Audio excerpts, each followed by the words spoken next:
Thank you. Okay. Oh, and I would just alert everyone to the fact we have media in the room. The committee has previously agreed to media here. Everybody okay with that? Excellent. Senator Henderson, were you looking to go first? Oh, thank you very much, Chair. Mr Anderson, good morning. Good morning. Look, I'd like to firstly go to my letter to you, two letters, one in relation to the disclosure of total remuneration of highly paid staff, and one the disclosure of role, gender, place of work and remuneration band of ABC employees. Chair, I'll just table those letters, if I can. There's no... that one. Mr Anderson, going first to the remuneration of highly paid staff, that's those at the ABC earning $230,000 or more, are you able to provide the details that I seek in that letter, including the name and title of each ABC employee, contractor, subcontractor, the amount of total remuneration per annum, broken down into base salary, performance pay and bonuses, other benefits and allowances, employer superannuation contributions, long service leave, other long-term benefits and termination benefits?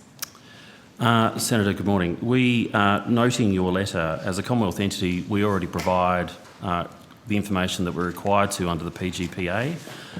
That information is in our annual report. It's in pages 210 to 214, which I note for executives that are 235,000 and over, it does report by band the quantum of people that we have there.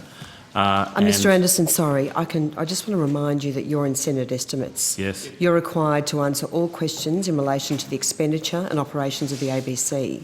I am seeking these details. Are you able to provide them? Senator, no. So I don't believe it's appropriate that we provide the information that you seek, and I can let you know why. I think there's a number... Sorry, Mr Anderson, it's actually not open to you to decline to provide... It is quite all right for him to outline, to lay out his concerns. Chair, and please then don't you can intervene when I'm in the middle of questions, please. Well, There's no basis for I it. am saying to you that he is allowed to answer the question you have asked. He is And I'm allowed laying out his grounds, and then you can ask him another question Chair, from me. thank you very much for your guidance. Mr Anderson, it's not open to you to decline to provide this information unless, for instance, you were to make a claim of public interest immunity. Is that what you're intending to do? That is what I'm intending to do, Senator. Right. And so have you got that claim before? I do. So I'm prepared to be able to provide that. Yep. And before, what I'd like to do is seek a private meeting in relation to the claim. I, for one, don't agree with the claim, and in fact, I have provided you, Mr Anderson, with evidence. With the advice of the clerk, and the advice of the clerk clearly is that there is no grounds for the ABC to make such a claim. There is an obligation to provide this information.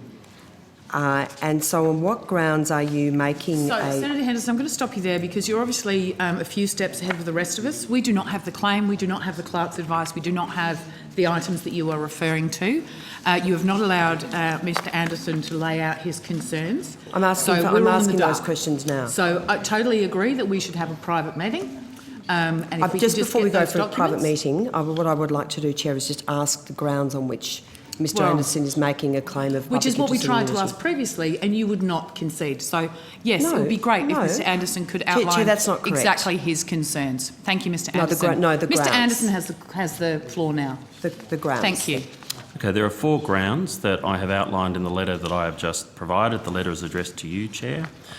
Those grounds, firstly, the disclosure of names and titles of staff members would clearly identify those individuals and remuneration they receive.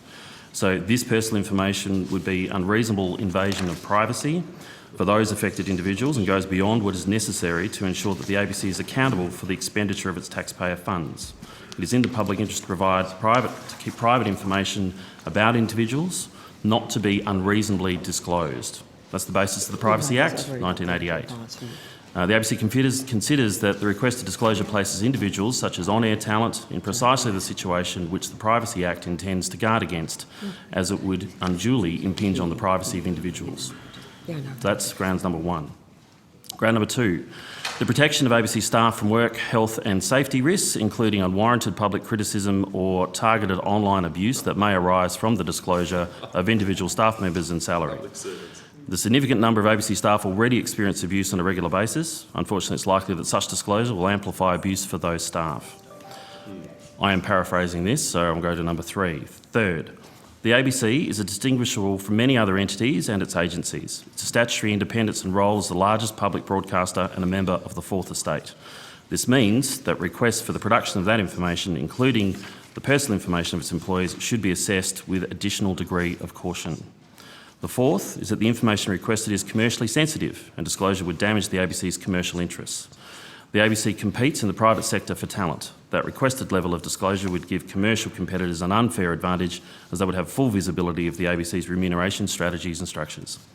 This will inevitably undermine the ABC's ability to attract and retain talent, including by actually increasing the overall running costs of the ABC, if that was to eventuate. So they're the reasons I've laid out, and they're as an official claim of PII, which goes to the Senate Committee. Thank you very much, Mr Anderson. Before we go to a private meeting, could I just ask your response in relation to my other letter, which is the disclosure of the roles, gender, place of work and remuneration of band of ABC employees. Now, I ask that information, Mr Anderson, as a former ABC employee of some 9 years. I witnessed many examples of inefficiencies. I witnessed much waste. I witnessed far too many middle management, and I don't have any cause to believe that things have improved very much. And there is a lot of concern within the ABC about the inequitable allocation of resources.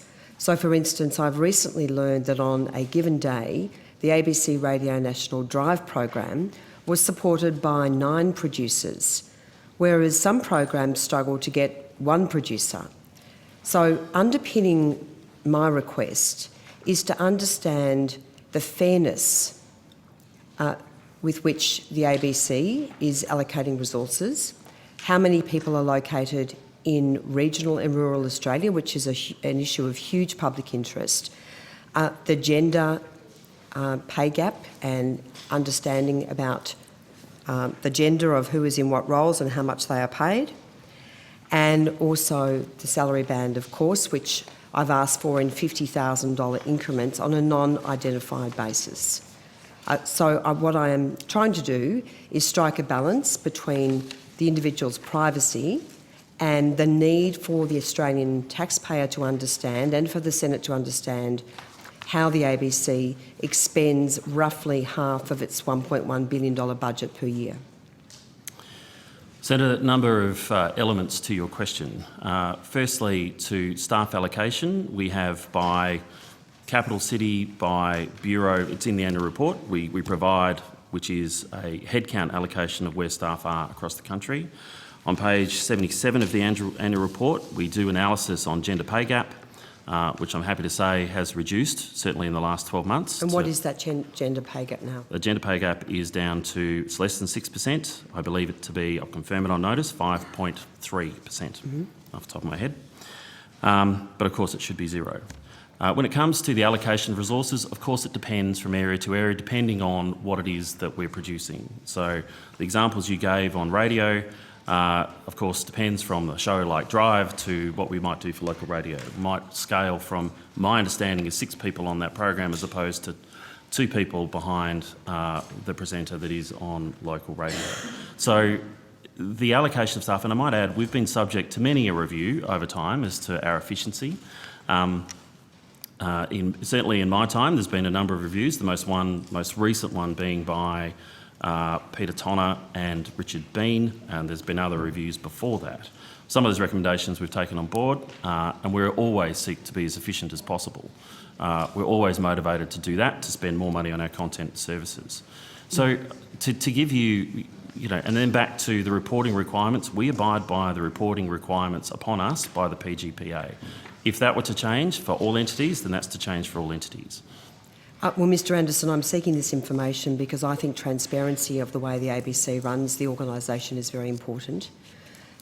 The understanding of how roughly or more than $500 million of expenditure is incurred is important, and there are very concerning issues in relation to the inequities as to how the ABC expends its resources. So on that basis, are you able to provide that information? Senator, I've given my answer before with regard to the detail analysis that you're looking for with regard to salaries and banding, in that I do not think it's in the public interest to do it. I understand what you're saying, but what I'm saying is I do not agree.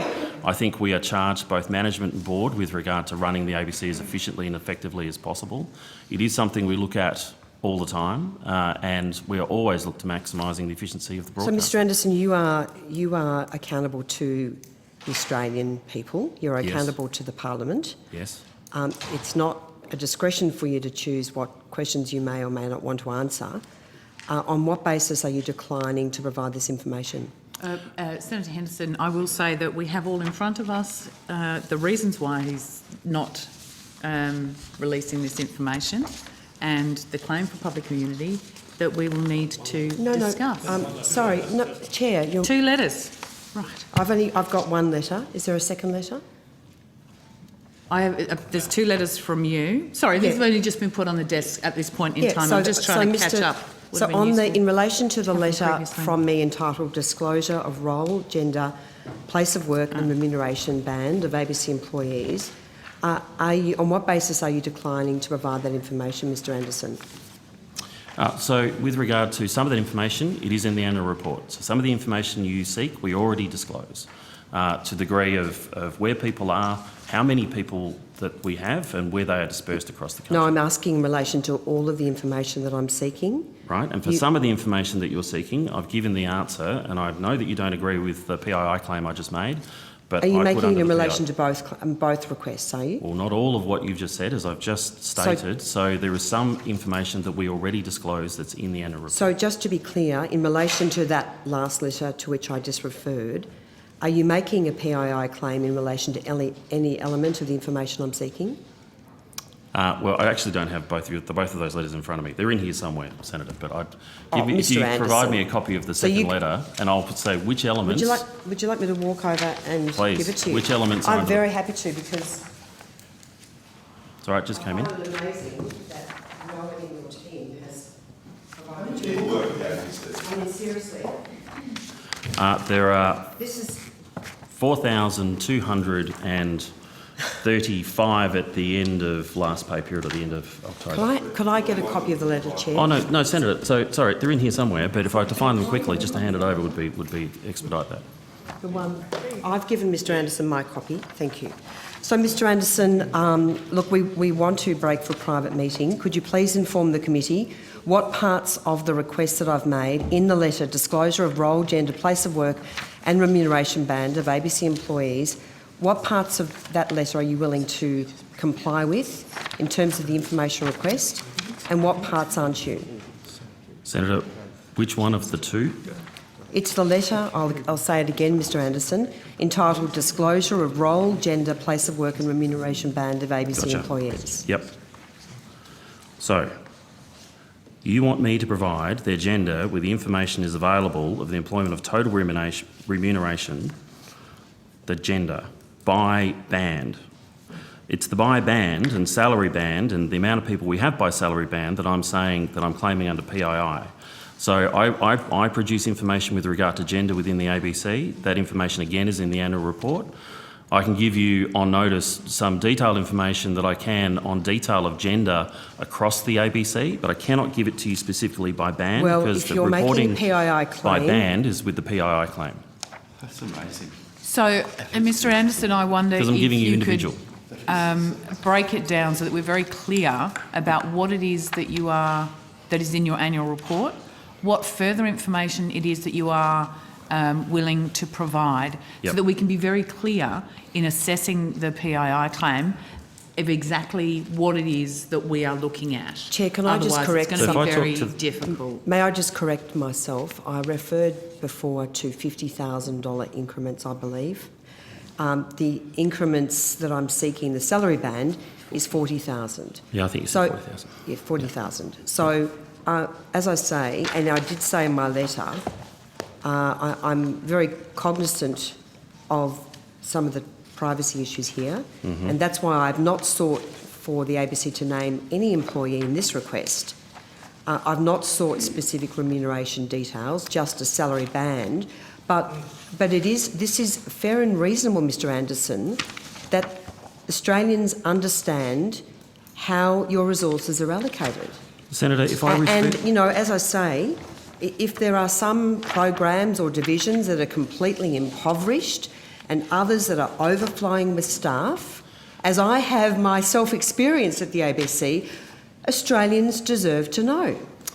Well, Senator, first of all, I don't think there are areas of the ABC that are overflowing with staff with too many. So, Well, there are, Mr. Anderson. I've just refute cited that. one program where this one program had 9 individual producers.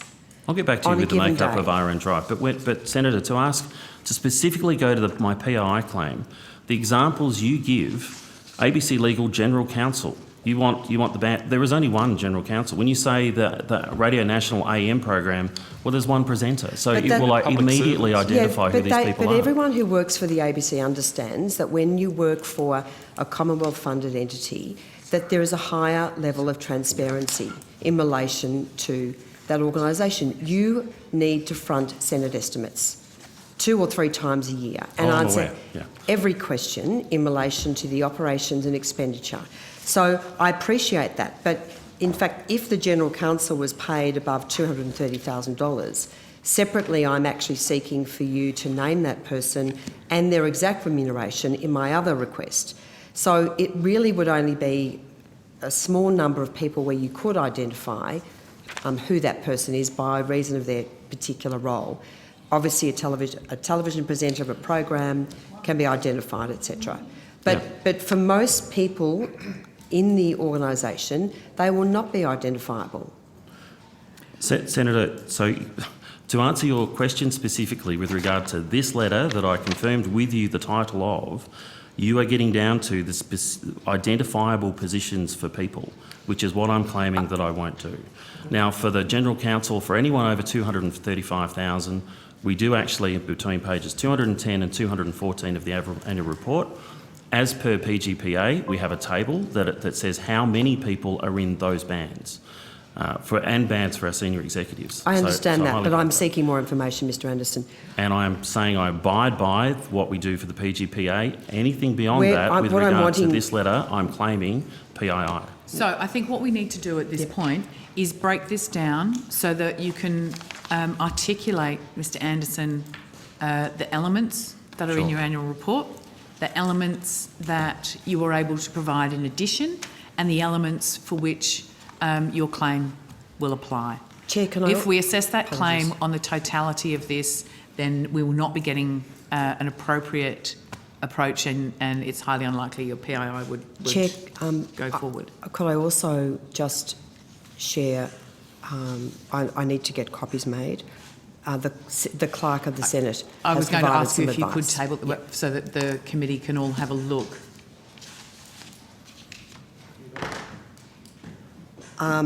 Do you have any alternative line of questioning? Look, I think at this point we should have a private meeting and discuss the PII claim. Well, let's get the materials first. We can go on to another senator who ask some questions, and when we're ready and we have all the materials, we can take a break and do that and come back. Could we go to a private meeting now, Chair? Would that be all Oh, right? could you give us the clerk's advice? Yeah, sure. There's a... Can we get a copy of what you actually asked? Oh, sorry, the Yeah, Senator's this is- requested a private meeting. I'm just fine. Yeah. I'm getting it now. Well, Senator McGrath, we've agreed to a private meeting. It's just we can have a private meeting and all sit need around the and wait for the information. documents to arrive, or we can have the documents provided to us now and then break Well, from the there. Senator has asked for a private meeting. And it has been agreed to. We're all in agreement. Okay, so will we suspend and Yes, if you can, have we got the material? Yeah, absolutely. Okay. We will suspend for a short time to consider this matter. I will ask everyone to clear the room. Including me, And Chair. Mr. Anderson, I wonder if you would take some time to work out what material you can provide in addition, or are you saying there is no other information other than what's in the annual report? So I think you're looking for, there could be further information that I could provide that is, but not specifically the information requested by the Senator. So there is something within there I can work with that might be in addition to the annual report, but not to the level of detail, and just being upfront with what has been requested. Chair, can I just Certainly. some clarification? Mr Anderson, so the concern that you have about this second request of Senator Henderson's about the way the bans have been described is that some of those breakups will require a disclosure of a position held by only one person. Is that correct? So therefore identifying that person. The examples provided to me are quite specific, so it's easily identifiable as to who is working as. If we just even go beyond presenter, go to the executive producer of a particular program, Yes, the lineup okay. producer, the story producer, So just because this is obviously going to be important on the basis of what the committee is able to decide, and this will be a deciding factor in how I think about this, what are you suggesting that you could consider this and come back with an alternative breakdown of bans that won't be so individually identifiable? No, I'm not. I'm actually saying what I could do is what the Senator asked earlier was, in the disbursement of staff that we have geographically around the country, could I show a gender breakdown between Right. well, what that is? That is something I could work with. So That a is something different I can take on. different type of categorisation. That is something specifically asked that I could come back on notice and I think provide. But to the specific banding, beyond our reporting requirements at the moment set out by the PGPA, no. Okay, thank you. Well, as I say, it's not open to you to decline to answer these questions unless you make a claim which is upheld by the Senate. Well, I've made the claim. So, and Mr Anderson, just before we break, are you aware that Australia Post sought to refuse to provide similar information? In fact, it was referenced in my letter to you, and they were required to, in fact, provide the details of the remuneration of senior executives, including identifying those senior executives.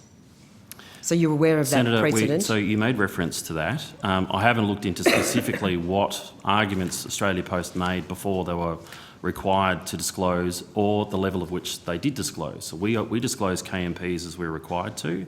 For other highly paid staff, we put them in tables the way we should, as per our senior executives. And outside of that, I'm complying by my requirements. All right, well, thank you. We'll take a private meeting. Thank you. So we will suspend. If I could ask the room to be cleared, we will get the further documents and have a private meeting.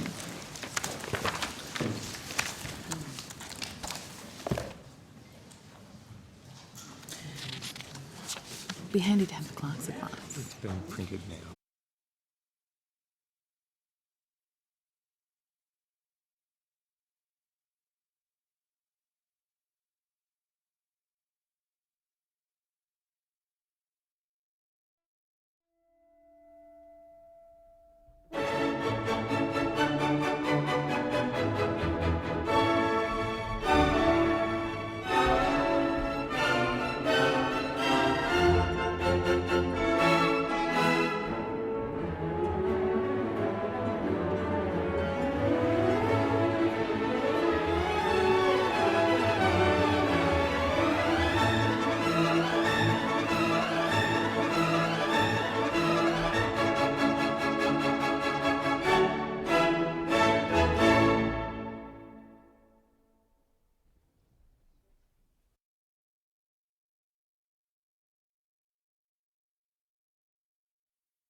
We will now resume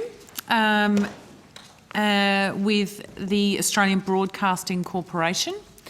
I'll just give a brief update.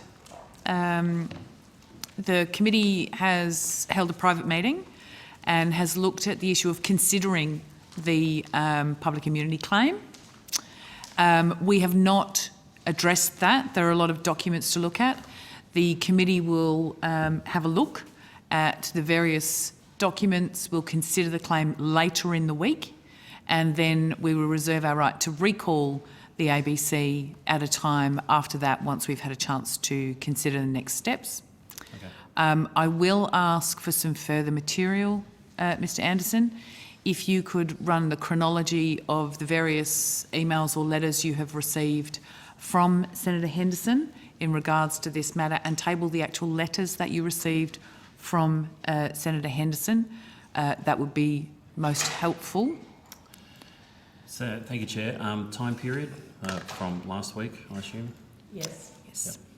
Unless there's anything that prior to that is relevant.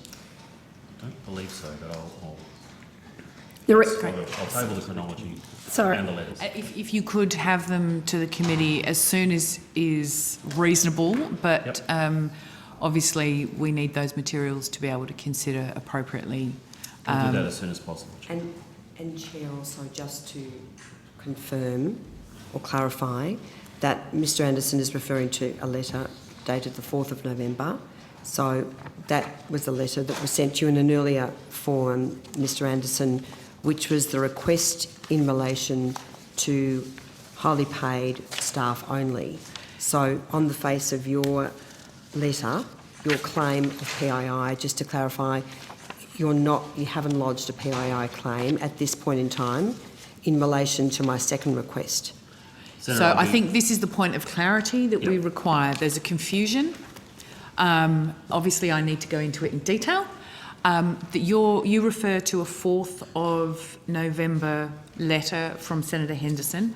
Senator Henderson has advised the committee that she sent the letter on the 4th and then sent it again on the 6th due to a confusion in email. But the letter is redated the 6th. Your claim refers to the 4th of November letter. So it's very difficult for the committee to compare your claim to the actual requests from Senator Henderson because of this confusion of a multitude of issues of the letter, which is why we require you to provide us with a chronology of what you received at what email address, when, and a copy of the letters that you have received, so that we can appropriately deal with. Chair, it's not that complicated. There was just one letter sent on the in relation to... To be fair, Sarah, or Senator Henderson, what has been tabled to this committee is not the same document that you're referring to. So Senator, can we just be really clear? If you're actually pushing back, we need all of the documentation. No, Senator Hanson-Young, I'm not in any way, I agree with you, that's not a problem. What I'm just seeking, when the ABC provides its information, because it refers to only one letter, could you please, Mr Anderson, just confirm whether you're making a PII claim in relation to my other request? And the answer, Senator, is yes. So PI claim will be in relation to both of those letters, and I will confirm that when I get back to the committee with regard to the chronology and... You'll need to update your PII claim. Yep. No, I would say we need to be very clear with this documentation. Do not update your claim. Provide additional information because your claim has already been tabled. Okay. So if you can just provide us with the updated information, do not change the claim. We've already got changed letters. Understood, Let's Chair. try and pitch this together so that it's very clear about who's asking what and which letters we are referring to. That would be very helpful, Mr Anderson. Yes, Chair. Okay, let us move on. Senator Hanson-Young, do you have questions for the ABC? I do. Thank you for being here. Mr Anderson, obviously in this year's budget, the new government has agreed to move to a 5-year funding cycle. I know the ABC has been very keen to have that delivered for some time. What I'm interested in is the actual funding amounts. We know that under the previous government, some $783 million was removed from the ABC's budget between 2014 and 2022, how much has actually been restored of what was cut since the Abbott government? Senator, in the budget most recent, the Treasurer announced that there would be an additional 20.9 million per annum for 4 years, which adds up to the 83.7 that was removed from the indexation pause in the previous triennium, in addition to $8 million per annum for 4 years. That starts this financial year, and that $8 million per annum is for initiatives in the Indo-Pacific. So that doesn't go anywhere near $783 million, does it? Senator, no. So the amount that you're quoting, I think, would include what was removed potentially from Australia Network as well back in 2014. So what we have is effectively that indexation pause from the last triennium left a hole of 40 million per annum. I welcome the government's decision to go to restore some funding for us with 20.9 per annum, but it is lower than what the effect of that indexation pause was, but I appreciate it all the same. Can we go to what was cut under the Australian network? So that was some 220 million out of that budget originally? Yeah, it was it was about 22 million per annum that we had that was separate funding. It was tied specifically for the Australia network. That was in addition to our other funding that we have for international. That was removed out of our budget in 2014. So 22 million was what it cost previously Per annum, yes. Per annum Yep. to fund the Australian network, and the Albanese government has only restored 8 million a year. Well, that is true, Senator, but the 8 million goes for something different than what Australia Network was. So we won't be running... so Australia Network had, from memory, 8 bulletins it would do per day that ran from Australian time, Eastern Standard Time, early in the morning, that would go throughout the Indo-Pacific. So we're not replicating that with this funding. This funding goes... Well, you couldn't, could you, on $8 million? No. What this funding will do and what we're talking about at the moment is 3 areas. One is around infrastructure with regard to more FM transmitters throughout the Indo-Pacific. The other is with regard to content and with regard to getting more stories out of the Pacific, as well as putting that together in a Pan-Pacific news service. And the third one is with regard to building capability throughout the Indo-Pacific such that stories can be told by people living in the Pacific rather than just having people there telling them back to Australia. There'll be an element of that, but it is skill capability that we're looking to lift. But it's still short, effectively, $12 million and per year. And maybe, given all the issues we've got in our region right now that are live and pressing, you'd think if a government really wanted to see the ABC part of soft diplomacy, they'd be pouring even more cash into that. Senator, we've been asking for funding for the Pacific region for some time, so certainly as long as I've been in this role, we've been seeking it. Frankly, I welcome the decision to fund anything with regard to the Indo-Pacific, not just for the securitisation of the region and for those purposes of soft diplomacy, but also because of our nearest neighbours, to reflect cultural diversity that we've got through that region and the people that we have in Australia from those communities as well. I think it's another important reason to do it. Okay, thank you. Can I go to the ability for ABC to continue to create Australian stories and tell Australian stories? How much of the budget of the ABC is spent on creating stories for Australians to understand who we are, reflect our lives and make sense of the rest of the world?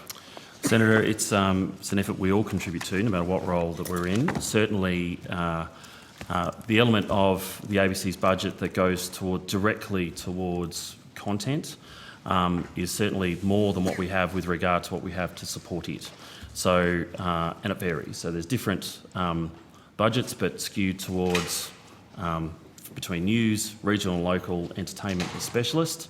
There's other elements that sit outside of those divisions, such as audiences, which is effectively to market and promote, which is for awareness, which I would count as what is outward facing, the cost of transmission that goes towards delivering it into the Australian people, as well as our international services I just mentioned before. So, you would argue that certainly 2/3 of our budget that goes towards those endeavours, which is to be telling local stories, reflecting the country back to itself, entertaining and educating all Australians, making sure that we have a regional presence that is throughout the country, that is growing in size, I have to say. So if anything, that will grow, not dissipate over time. Can I ask you, and you may need to take this on notice, I'd like a bit of a breakdown of what's spent on drama, original drama. Yep. Other types of kind of entertainment content that isn't drama, and children's content. Certainly, Senator. So there's two elements to that, and if you look at Appendix 8 of our annual report, we do break that down. In that table, it is both external commissions as well as internal commissions. Mm-hmm. We've updated that report with regard to what other reporting ACMA was looking for at the time. Yeah. Whereas before, previously, we just report external spend, i.e. the spend with the independent production sector. Yeah. So I know off the top of my head that spend with the independent production sector in last financial year, which is on aggregate, which won't give you those genres, but it was about 110 or 112 million, which then generated another 140 million of funding sources from other places. So whether that be from Screen Australia, the ATO through the offset, and state and territory funders, distributors, etc. I can give you a breakdown of both external spend as well as internal spend. That would be very helpful. Yeah. Can I turn to sport? What has the ABC been involved in any of the conversations with government around the anti-siphoning changes? Look, we have, Senator, so we have been talking about that. I mean, of course, to the best possible extent that we believe, and certainly what we can do, is that sport should be free and accessible to all Australians as much as possible. Mm. And is there any moves to make sure that Australians can access Australian sport for free on the Australian broadcasting streaming services? I think that's a question for the relevant minister, Senator, as to what happens there. Mm. But you have put in a pitch? Oh, we've made our views known, certainly. What sport does the ABC currently have access to? Provide it to you on notice, Senator, but it largely revolves around access to radio rights, in that we're, if you like, boxed out of what are commercial sporting rights and that we simply can't afford to do it. Mm. It is just made up a word. It is commercialised with regard to that sector, which then feeds back into that sport. We will always seek to have an element of whatever those big codes are that are free to air wherever we can, but it is mostly tied up with radio rights. Minister, Minister or Assistant Minister? Assistant Minister. Senator Brown, could you please take on notice, assuming you don't have the information before you, and by the end of today would be great, what commitment the current government has to ensuring that the ABC has more access to showing Australian sport free of charge to Australians? Well, as you know, and happy to take that on notice, but as you know, the government has commenced a review of the anti-siphoning scheme and list, and this is being currently conducted, and the consultations will consider everything that's involved, including the new. I understand the government is doing the review. Yeah. My concern is I have not heard a peep out of your government about ensuring that our public broadcaster, which is accessible to every Australian through radio, through TV, through streaming services, free of charge. I haven't heard anything from this government about expanding and ensuring that Australian sport is more accessible on the ABC platforms. And I'm interested to know whether the government has any such commitment.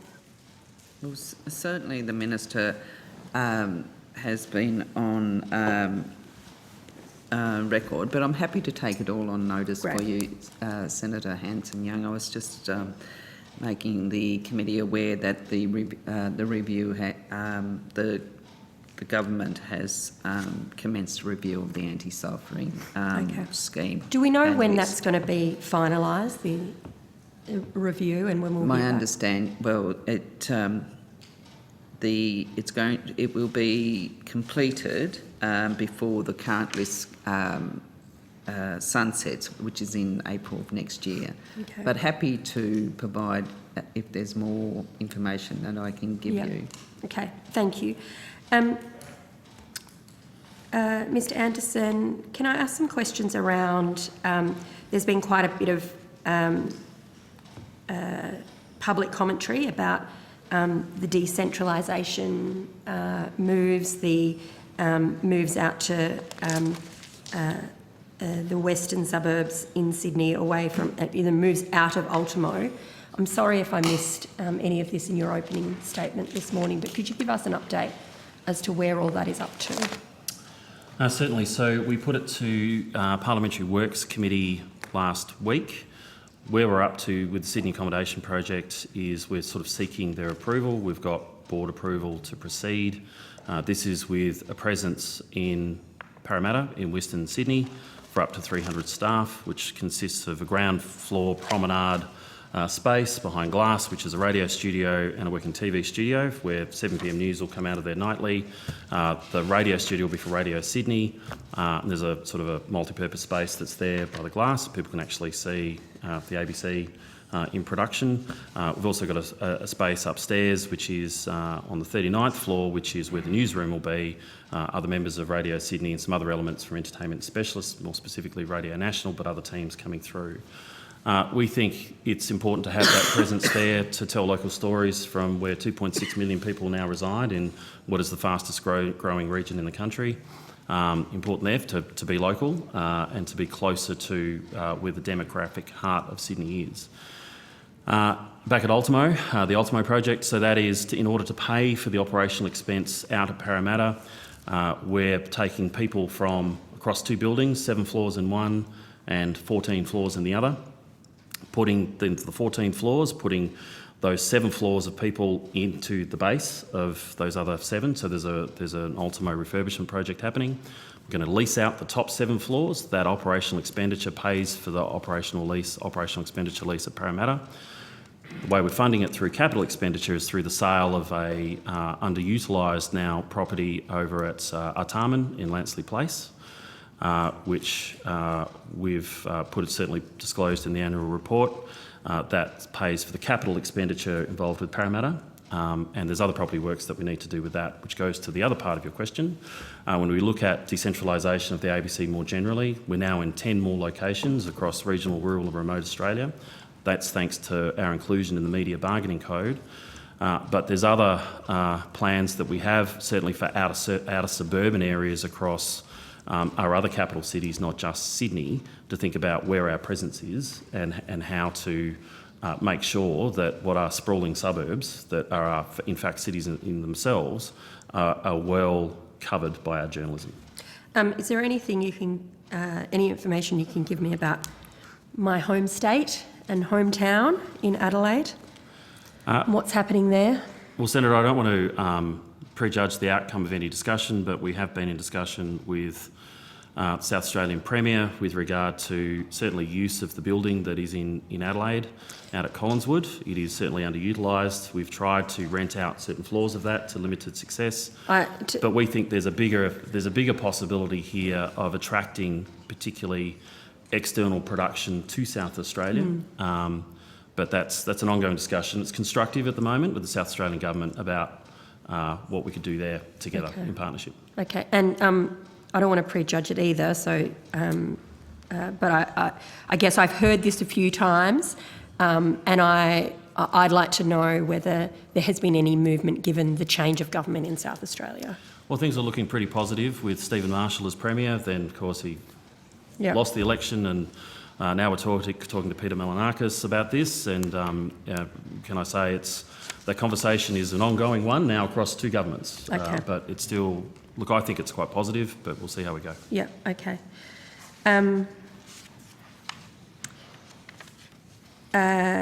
Thank you. Senator I- Hanson-Young, we might just... Can I just, sorry, as a follow-up, Okay. in relation to the move to Parramatta, do we know how many staff that will include and how many staff will be based there? Do you have those figures or? So at the moment, we're saying up to 300 staff because there are a certain number of workstations that we'll have there, but it's a 7-day-week operation. So with over 200 workstations, there are some people who have roles who don't need workstations, there's other people that do shift work, and of course it's 7 days a week. Yeah. So the teams that are going and indicated to go, which is what we presented to the Parliamentary Committee, was certainly the New South Wales Newsroom, Radio Sydney for the daytime shifts that we've got at the moment. They'll go out there. There is some technical support that will go with it. There's about 30 positions that are associated with entertainment and specialists, such that it'll be occupied by the science unit when Science Week is on, arts unit, etc. So Okay. they're for Triple J as well if they want a presence, depending on what they're doing. Okay. So that's why it's up to 300 staff. And final question, the time frame. So we're looking to have the project completed either at the end of 2023 or the beginning of 2024, such that we're moving in the first quarter of 2024. Thank you. Chair, I'm happy to share it around. Thank you. Senator Billick, did you have questions? Yeah, I've just got a couple, if I can. Just in regard to the potential move, did you, sorry, I was a bit distracted, but did you tell us the cost of establishing the Parramatta office? Ms. Clark, I might bring you in. Of course. Thank you, Senator. Yes, so the fit-out cost for the Parramatta office is approximately $39 million. Okay, so does that mean you have to make savings elsewhere or? It doesn't, Senator, no. We'll be using the proceeds from the sale of Lansley Place. Right. And is there any other plans to decentralise? Senator, so we are looking at, we're always looking at opportunities. So as part of our strategy, we're talking about having 75% of our content makers outside of Ultimo by 2025. We've made progress on that. We've got a bit to go. We look at when roles disappear out of Ultimo, if somebody leaves, can it be replaced somewhere else? We look actively, particularly at our dynamic workforce, about where we're basing production.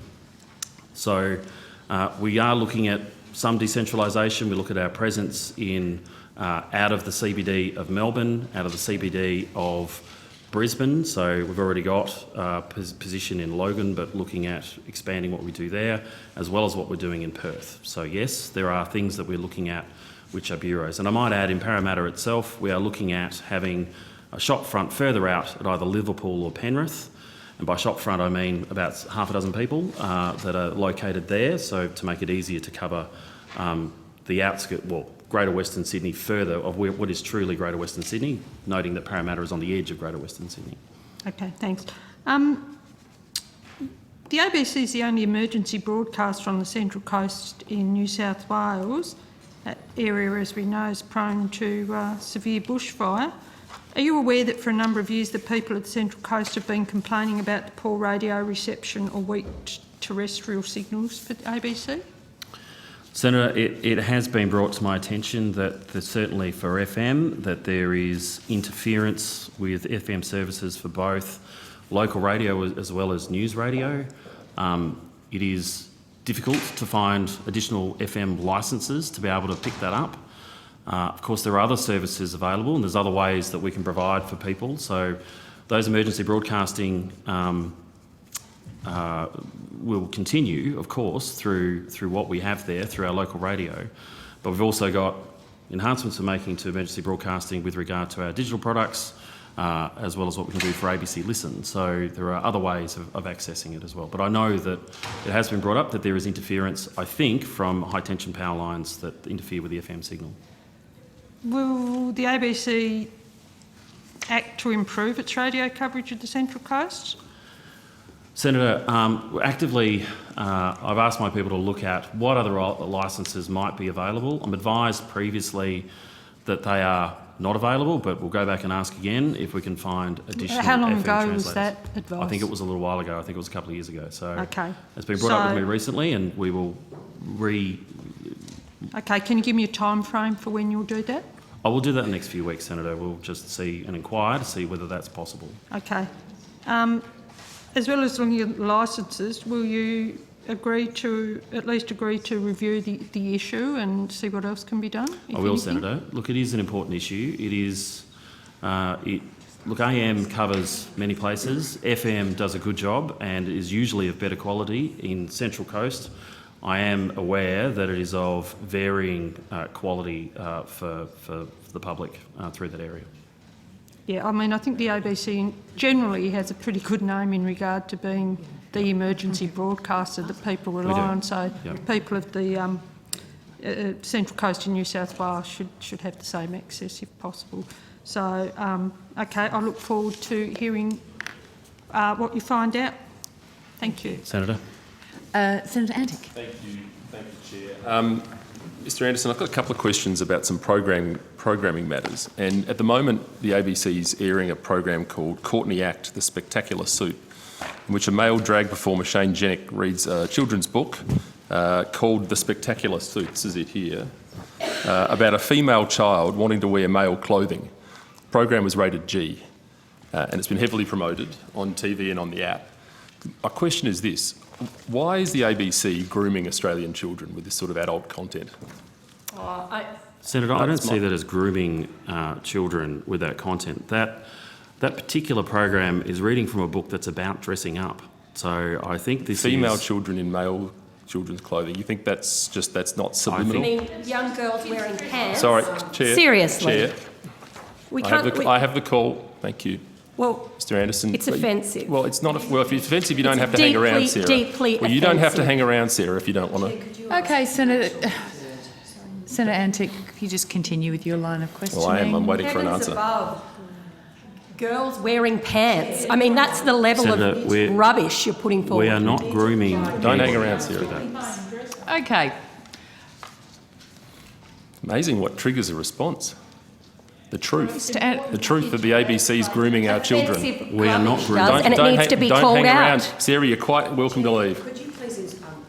So, Grooming is a Mr. really Anderson. serious matter. It's not for being played with Okay. That's what it by looks like. conservative Senator senators That's so what that it they looks can make like. headlines. That's what grooming looks like. Senator, my answer is we are I not think grooming sexual Australian assault children. survivors So- right around Chair, this country I can't hear the will be answer because deeply Senator offended. Hanson-Young is interjecting. Deeply Every offended other by you occasion, playing senators have been politics. reined Senator in. Hanson-Young, I would have to say you weren't here for all of the sessions. You guys have had plenty of yelling Well, I and didn't- screaming. well, whatever happened with other you senators, asked a Chair, is question. immaterial to the matter at Mr. hand. Anderson has just answered the question. You Oh, I said you didn't did hear not it hear because of it, the so I'm interjection. going to ask Mr. Anderson to ask the please question do. again. To answer the question again. Mr. Please Anderson, do. if you wouldn't mind. Oh, I was simply refuting the fact that we're grooming Australian children because we are not grooming Australian children. What we are doing is, in that is about dressing up. I think... Dressing up a cross-dressing up. Well, let me ask you think it's this. the Does the nature of ABC agree that transgenderism and cross-dressing are adult concepts? Senator, there are... Sure. And that's a So yes when or it no? comes to transgender, yes, you can say that there are people who wish to identify as a sex other than what they were born with, and I think that's okay. But that's not. I don't accept what you're saying about somebody who is trans grooming Australian children. That's not. That whole story time was about dressing up. Dressing up in the opposite sex clothing. Which I believe... I'm not asking the question of you, Chair. I'm asking the question of Mr Anderson. Well, Who's doing it. I think there's... People have been doing this look, for decades. I think children do dress up, Senator, and I think that a story about dressing up, I think, is acceptable. Do you think this sort of content is contributing to the gender dysphoria problem in this country? One, I don't see a gender dysphoria problem. What I see is a very set of complex issues that exist within Australian society. So I don't think that anything I don't think we're generating anything. I think, if anything, the ABC reflects what is happening in the Australian community at the time. And for that, What percentage of Australian children are getting read to by people dressed like this, men dressed like this? so I think what is... Senator, I'm not going to give you... I don't have the audience data right now with regard to that, but what we have is A story about dressing up and about kids dressing about up. dressing up. Okay. All right. Okay. Well, let me ask you then, because it's clearly an issue of diversity. The ABC has a diversity policy, diversity and inclusion, workforce targets, and all that. So obviously, you'd agree that diversity is a strength in the ABC. I think it's important for the ABC to reflect the community that it serves. Yes. Why? Well, I think it's who we are as a nation, Senator, and I think that that within what we have within our society, to be able to reflect who we are as a community, whether it be reflecting First Nations culture to culturally, linguistically diverse communities, whether it's LGBTQIA+ communities, whether it's people living with a disability. I think that we reflect the diversity of the nation in all of its So why forms. then does having a diverse workforce improve the output of the ABC? Why does that, explain to me why that's such a... Senator, if we're going to be relevant to all Australians, and we need to be more relevant to all Australians, then I think we need to reflect the diversity that's in the community. I think it's incredibly important. But how does it do it? How does that on the ground, how does having a so-called diverse workforce, how does that actually impact on the product that comes out the other end of the pipe for Australians? So, Senator, we have Diversity Commission guidelines, which the theme of which I know is there are nothing guidelines, about us without us. So, if you are depicting a community that is where, well, I'll start again. So, more than 50% of Australians are either born overseas or parents are born overseas. So, if you are looking to reflect a culture, particularly, then to have that culture reflected in the people that are within your workforce, then you can accurately What if depict somebody born overseas is not as qualified as a person born in Australia? What do you do in those circumstances? Well, okay, so we do hire the best candidates that we've got. What we do look to do is level the playing field when it comes to making sure that anybody with any sort of diversity has equal opportunity with regard to anyone who does not. I want to ask one more question about the Q&A program. 2022 seen the Q&A program's ratings sink to the lowest in the program's history. Why do you think that is? Well, Senator, there's no doubt that there has been a job to do there with Q&A, and I think that we are always looking to make the program as best as it can be. I think certainly of recent times, I think what we are doing with regard to involving the audience more and those participants more, I think is important. Personally, I think the Twitter feed detracts from that, but that's just my opinion and something that we're looking at the moment. I think the move to Thursday night didn't help it. I think that when it was on a Monday night, that was more important. The move to Thursday means it's not sitting there as an agenda-setting discussion that's at the head of the week, and we're going to move it back to Monday night next year. Do you think that having planted guests in Ultimo, throwing up topics that are out of touch with the Australian public, is doing something to the ratings? Oh, look, Senator, I'm not going to provide commentary over, lines of questioning or where it's been, but there's no doubt that the audience performance has been disappointing. I'm not going to gild the lily on that, and it needs to improve. But I think we're looking at ways to improve it at the moment. Would you consider taking it to the regions, taking it out to the country where real Australians are?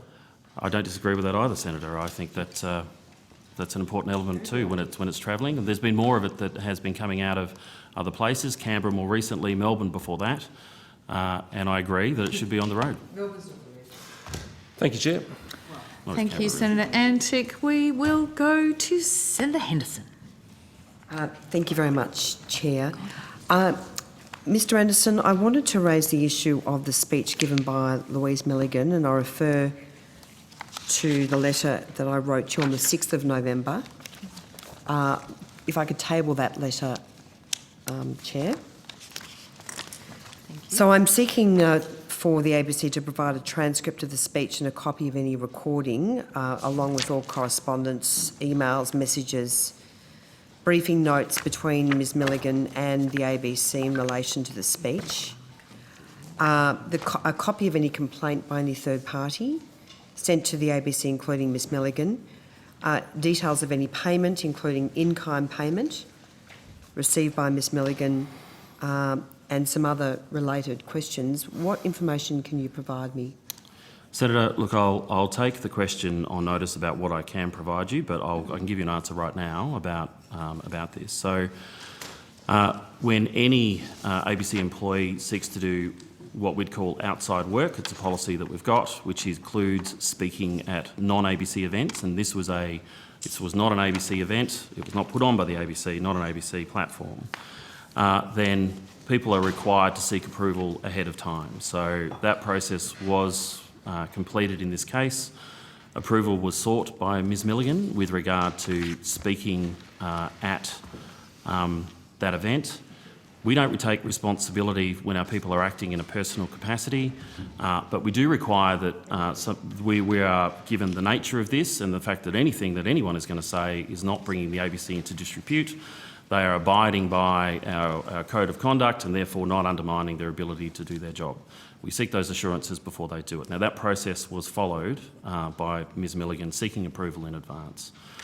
Subsequent to your... Just in relation to the approval, did the ABC have a look or get a copy of the speech, the proposed speech? No, nor would we, because again, we're not taking responsibility for what people do in their private time. What we seek is an undertaking that they abide by everything I just said. And was it in Ms Milligan's private time? Yes, it was in Ms Milligan's She private took, time. what, a day off to do the I'm go to the advised that speech? it was in her private time. And did the ABC provide any funding or funding support for Ms Milligan to No, attend? no, we did not. Do you agree with what Ms Milligan has said in her speech, reportedly, including condemning lawyers or criminal lawyers who defend those people who are charged with crimes such as sexual assault? So, Senator, I haven't read the speech. I didn't attend the event, and I wouldn't go off reporting. I'd rather go from having read the speech myself, which I have not. I have not read the speech. But what has happened is that after your letter, there is senior editorial manager who has read the speech and said that there's absolutely no problem with what Ms Milligan has said on the day. So the head of the ACT Bar Association disagrees with that view and says in her letter to the Women's Legal Association of the ACT that Ms Milligan's speech was insensitive and polemical. She demonstrated no understanding of the difficult and vital work done by barristers of all genders. There were other significant problems with Ms Milligan's speech. She seemed to encourage lawyers to run cases in the media and promoted misconceptions concerning the criminal justice system. Most damaging, her speech was divisive of the community that had gathered to celebrate women in the law. What do you say to that? Well, Senator, I can't comment on that because I haven't read the speech, only that it's been referred to me as that there was no problem with the speech and that the speech covered what Ms Milligan has spoken about and written about previously as an author. I would say that I have not had a complaint as I know of, that's been sent to the ABC, nor would I expect to, because it wasn't on an ABC platform or Ms Milligan was not representing the ABC. But Ms Milligan is a full-time employee of the ABC, isn't that correct? That is true. And Ms Milligan has obligations in her contract not to bring the ABC into disrepute? There are obligations on all employees that say that in their private lives, yes, they are not to bring the ABC into disrepute. Or even in their public lives? Well, whatever their time is as a citizen of this country who have rights that they can speak in public. Could you provide this committee with a copy of the speech, please? I'll take that on notice, Senator. Yes, I'll provide you what we have. Did Ms Milligan undertake any official duties for the ABC while she was in Canberra? I can't answer that, Senator. I don't know. I'll have to get back to you on notice. You'll take that on notice? Yep. So did Ms Milligan use any ABC resources to support her trip? I don't believe so, Senator, but again, I'll confirm that on notice to you.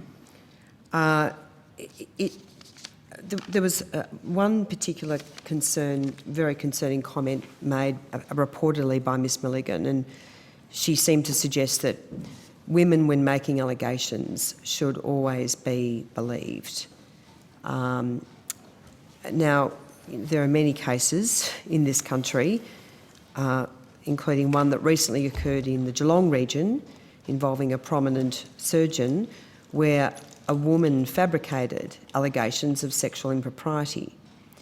So she's made statements in her speech which, from what I understand, reading the reports, which are factually not true.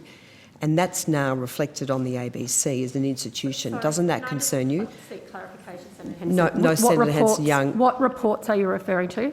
Senator Hanson-Young, I have the call. If you could just let me continue with my question, please. I think it's fair to the witness. No, I have You're the saying call. reportedly. In what format? You haven't got a copy of the speech. You've just asked for the speech to be delivered. The reports I'm referring to, the reports in the Australian newspaper about the speech. Oh, that reputable newspaper. Well, that's actually not up for discussion. Chair, could you please ask other senators not to interrupt while I'm questioning Mr Anderson? So I would put to you, Mr Anderson, that this has brought the ABC into question insofar as the standing of one of your senior journalists. What do you say to that?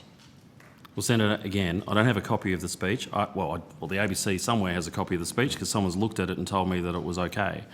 Not having been there, not having read the speech, at this point, there's nothing that I know of that has brought the ABC into disrepute.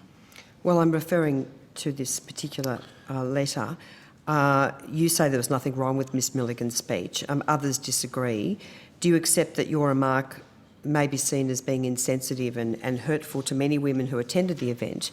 Because, as I say, the president of the ACT Bar Association, Rebecca Curran, has written to the Women's Legal Association of the ACT raising serious concerns and saying that this upset numerous people who attended this event. Can I just, a point of clarification, Senator Henderson, did you say that that letter was sent to the ABC as a complaint or to the ACT No, I Bar? just have a copy of the letter. Okay, because we are now on our, third letter from yourself that none of us have seen before. I'm not aware of the other letter that you are looking at. Are you talking about a complaint that has been made to the ABC that No, this is Mr Anderson Chair, could be expected to understand As I said, as a Chair, matter? this is a letter from the ACT Bar Association to the Women's Legal Association of the ACT, raising concerns. And so, Be tabled if we're going to be referring to yeah. it. Yeah, I'm happy to table it. And I would ask if there are other documents that you're going to roll out through the morning, you could think about tabling them early. That would be really helpful if that's okay with you. I'll think about it. I won't necessarily be tabling documents I'm in just advance of time, asking if you that's would. not an That's obligation it. that any No, senator I- is required to follow, Chair. Well, that's exactly what I just said. It's not an obligation, but thank it you. would be very courteous so, to your So colleagues. going back to my questions, Mr So Anderson... no, I'm just going to finish my point, Senator Henderson, if you don't mind. Not going to interfere with your time, not going to stop you questioning. But if the complaint that you are talking about is actually a complaint that was made to the ACT Bar and not to the ABC, I wonder how much information Mr Anderson could be expected to have about a complaint that was No, not that's why made to the- his organisation. Yeah, Chair, that's why the document has been tabled. So, Mr Anderson, thank you for... But we are quizzing the thank you ABC for here, not the taking ACT Bar. those questions on notice. You've referred to your policy in relation to ABC employees working and doing other work. Did this happen on a weekday? Do you know? I'll get back to you on notice, Senator. My understanding, I read somewhere that it happened at 6 p.m. on a Friday night, so that's when the speech was. But I have to confirm that on notice. And- That's just in my head. And is it normal for ABC staff to be given time off to attend to private matters like this, or to speak at private functions, or to do other private work? I wouldn't say it was normal, Senator, but we do have a process that sits around it. So if, it depends on what it is. So if Costa's, required to turn up at a school and talk about gardening, then if we think that's in the interests of Gardening Australia, then we'll go through an approval process and think whether or not we should be paying for it or not. Or if there's something that's required that's outside of ours that we think is not relating to the ABC, then we require what is an external work approval for someone to take that on. That could be attending a festival, sitting on a panel, it could be, etc. So, and we want to know that and want those obligations, or not want those assurances up front that, what it is, and ensuring that people will not, bring the ABC into disrepute when they're doing it, and when they do it, they make it clear that they are not representing the ABC. They're not there in the capacity of representing the ABC. So that's what that approval is there for. All right, Mr Anderson, I look forward to receiving that further information. Chair, I've got some further questions, but do you want to share the call Yes, around? please. I Thank you. would like to share the call. If we can now go to Senator Payman. Thank you, Chair. Thank you for being here this morning. I'd like to change the topic to staff underpayment, if I may. I believe and understand that the ABC engaged with PricewaterhouseCoopers to perform an underpayment review of ABC buyout contracts, right? That is correct. Yep. If so, when was the work done? So, Senator, we've been looking at a number of issues when it comes to remediation, when it comes to salary. So particularly with, first there was underpayment of casuals, and so PricewaterhouseCoopers was originally engaged as part of that work. Then we wanted to, and we initiated looking at buyouts for people on buyouts at the ABC. So PwC specifically, that was engaged in October 2020 to assist the ABC to conduct that review as to whether employees on buyout arrangements had been paid sufficiently to cover their entitlements. That engagement is continuing as we speak at the moment, as we seek to realise and, if you like, remediate all issues that have come out of that review. Okay. And so you've answered my second question, which is great, of what ABC's done in response to that review. Has the ABC amended the buyout contracts that resulted in the underpayments? Yes, there's a number of remediations that we've made. So some of them have been payments to staff, and of the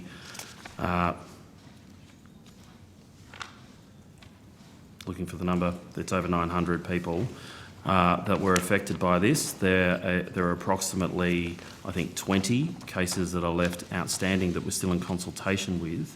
But the things that we've done since then is we've put limitations on new buyouts.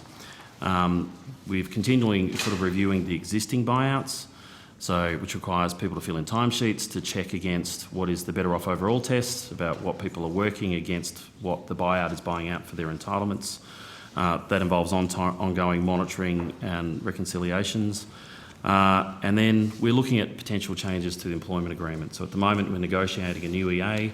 That is happening in good faith, and we're introducing a new area of the EA, which hopefully the unions and the people they represent agree with, which helps deal with this issue on an ongoing basis. And so has that work with the unions and consultation begun, or? It has begun. We've more recently put an offer back to CPSU and MEAA with regard to that, and then I think the process is there's a bit more consulting, and then it goes to a vote. The vote's open for a week. Fantastic. Well, that's all from me, but if I've got more questions, I'll put on notice. Thank you, Chair. Thanks, Senator. Senator McGrath.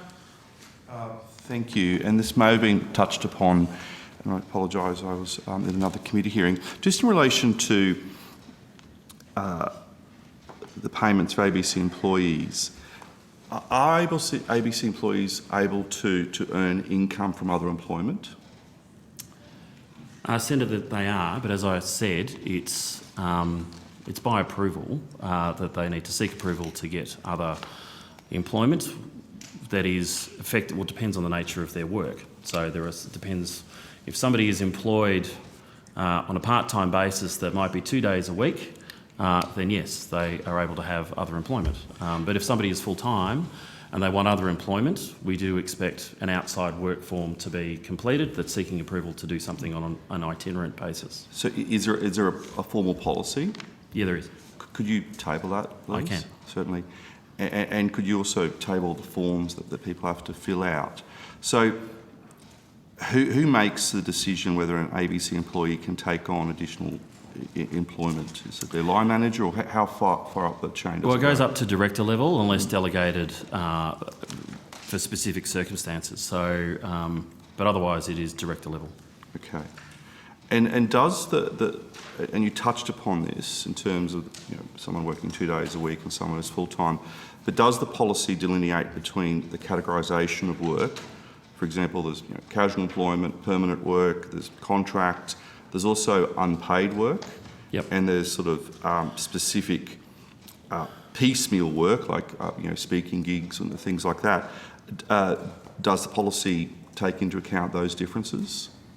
Look, it does. So it's impossible to miss on the form. We're asking whether what it is, if people are being asked to speak, whether it's if they're attending a panel, for instance, are they being paid for it?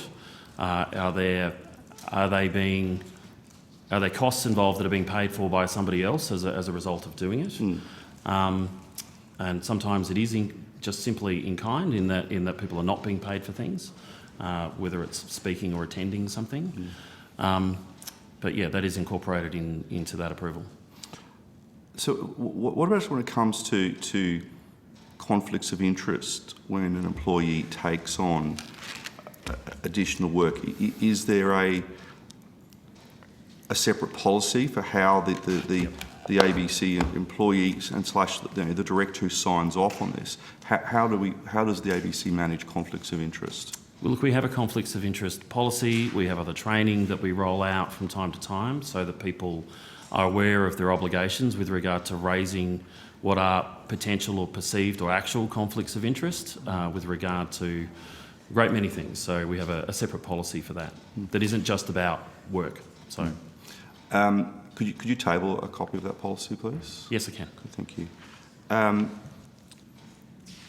Do you keep a register of or a list of how many ABC employees do earn money from outside employment? Senator, it gets difficult with part-time employment, so where people might be part-time for us in a part-time role and have employment elsewhere.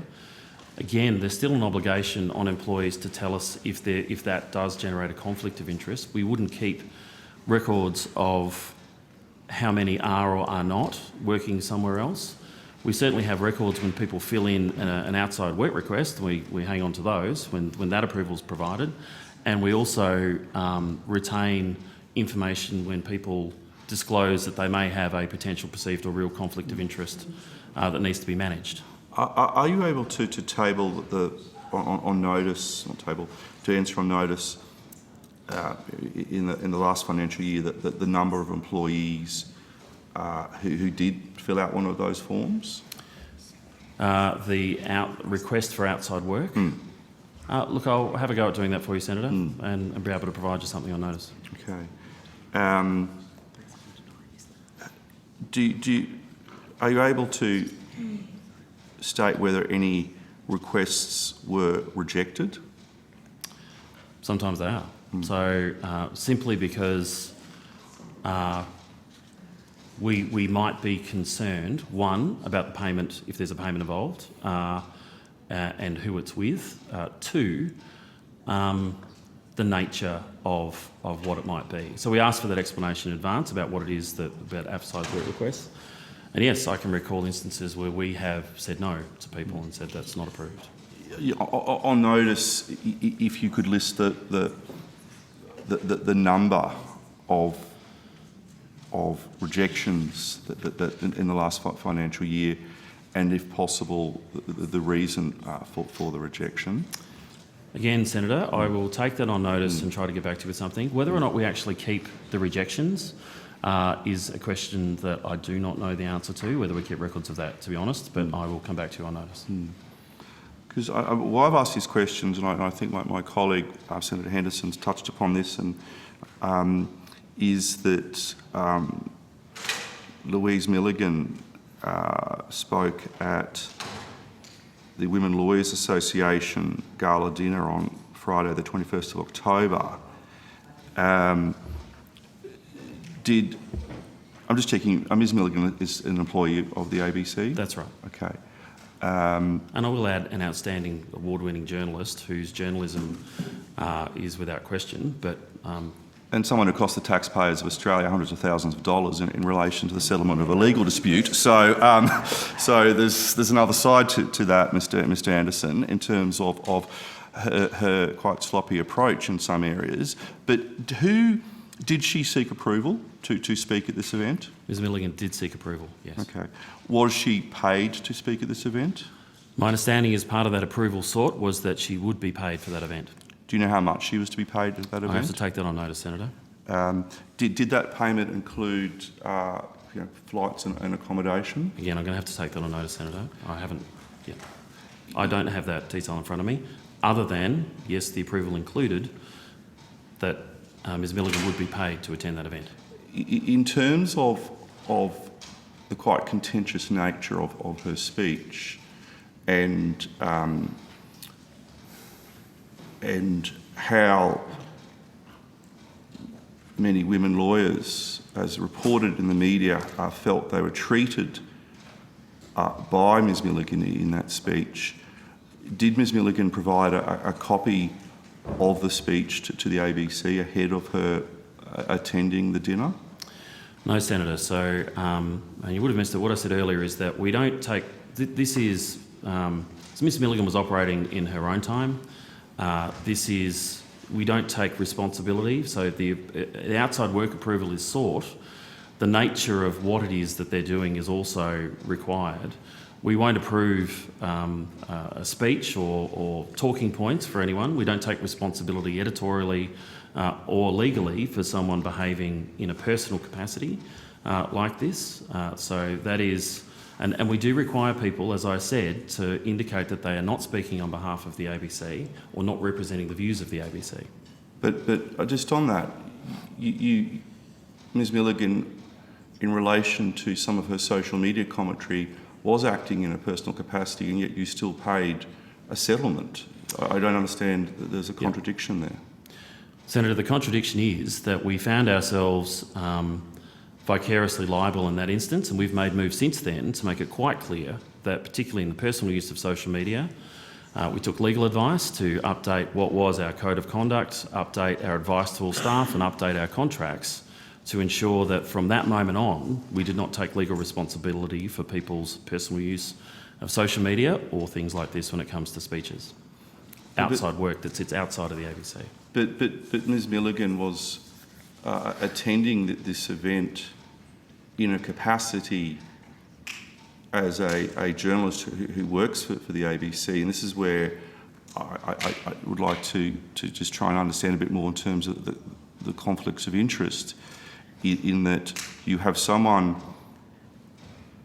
who may have told you that she's not attending, that Ms Milligan is not attending this function as a representative of the ABC, but that she's clearly there because she does work for the ABC. Senator, I can't argue that. I don't disagree with you that Ms Milligan's career prior to the ABC as well as at the ABC is certainly to be taken into account. My understanding is that the perspective she was providing is something that Ms Milligan has written about as a published author, again, separate to the ABC. And that was the nature of her appearance at the request of that association. So, Senator, all I can offer is that we do seek the separation of. We do seek that people abide by their requirements as a full-time employee of the ABC, or even a part-time employee for that matter. That they do not bring into damage the ABC's representation, bring the ABC into disrepute, to undermine their effectiveness at work. These are all considerations under our code of conduct for what people do in their private lives. I mean, the letter, which I think Senator Henderson may have tabled, or Senator Hughes, from the ACT Bar Association, says in the third paragraph, unfortunately, a significant number of our members who attended were deeply offended and distressed by the speech given by Ms Louise Milligan. In terms of the code of conduct, would you say that an ABC employee giving a speech at a public event where a significant number of members of the ACT Bar Association were offended and distressed, is that something that would be captured by the ABC's code of conduct in terms of the behaviour and the conduct of that employee? Senator McGrath, can I just draw your attention to the fact that your colleagues have already asked these questions? I wonder if you have a furthering of those questions. Well, sadly I wasn't here, and you'd understand, Chair, that as an opposition senator, we were caught between different committees, and I have a question, as is my right under the standing orders. So, I'm and not I'm sure denying that at all. and I'm sure that I understand this, and we're having a very respectful conversation here. We'll be able to answer that question. Well, Senator, and look, I acknowledge the letter I received from Senator Henderson, the letter that has, or what's been presented to me here by the ACT Bar Association, claiming that some people were offended by it. What I don't have is I have not read the speech myself. I've had a senior editorial member of staff obtain the speech subsequent to it being delivered, and I've been advised that there is no problem with the speech, certainly with regard to the ABC and the ABC being concerned. My understanding is that that speech was given not as a representative of the ABC, but from an individual perspective. So at the moment, I do not see that that speech has brought the ABC into disrepute, but I haven't read the speech. I will read the speech when I can, and I've undertaken to provide the copy that was provided to us on notice to the Senate committee. May I ask Mr. Anderson, considering that this event was about 2 weeks ago, and considering it was quite a controversial speech, is there a reason why you have not had an opportunity to read the speech, especially knowing that you'll be coming to estimates today? Senator, well, what I did is ask that somebody else have a read of the speech and let me know. There's a great many things I need to do, but it's I have read the reports about how some people that attended that were upset. What I hadn't read was specifically what was said that might bring the ABC into disrepute. So I will undertake to have a read of that speech. I've just been sent a tweet, and this may have been addressed by my colleague, that Louise Milligan, rather helpfully, I'm unsure, hello Louise, whether you're doing this on the taxpayer dime or on your own time, has said that Senator Henderson is repeating a complete inaccuracy. Now, Senator Henderson, as the Shadow Minister for Communications, has been asking questions in relation to various issues to do with the policies concerning ABC employees. Sorry, who sent this tweet? Louise Milligan at 10:29 a.m. There's a number of them.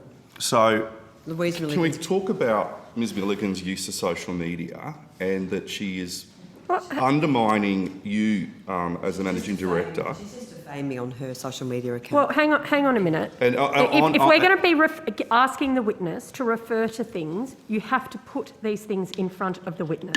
Well, I'm sure that one of the 4,500 ABC employees who aren't on Twitter at the moment can perhaps do a screenshot, and I'm happy to one of my colleagues to send this here. You're going to come in here, Senator McGrath, and put questions to witnesses. You can't just read off your phone's Twitter account. We actually had the minister doing that yesterday. Well, I'm not here to defend anybody doing it, and we've Senator asked those to be Hughes. tabled and not said. But Senator Hanson-Young, this is happening in real time, so you might want to get your phone up, and we will I'm in Senate get some estimate. things Okay. I'm in printed Senate and estimate tabled. trying to But get- this Enough. is defaming a member Okay, of this committee enough. as it's occurring. Thank you. You would let me None of you have the call.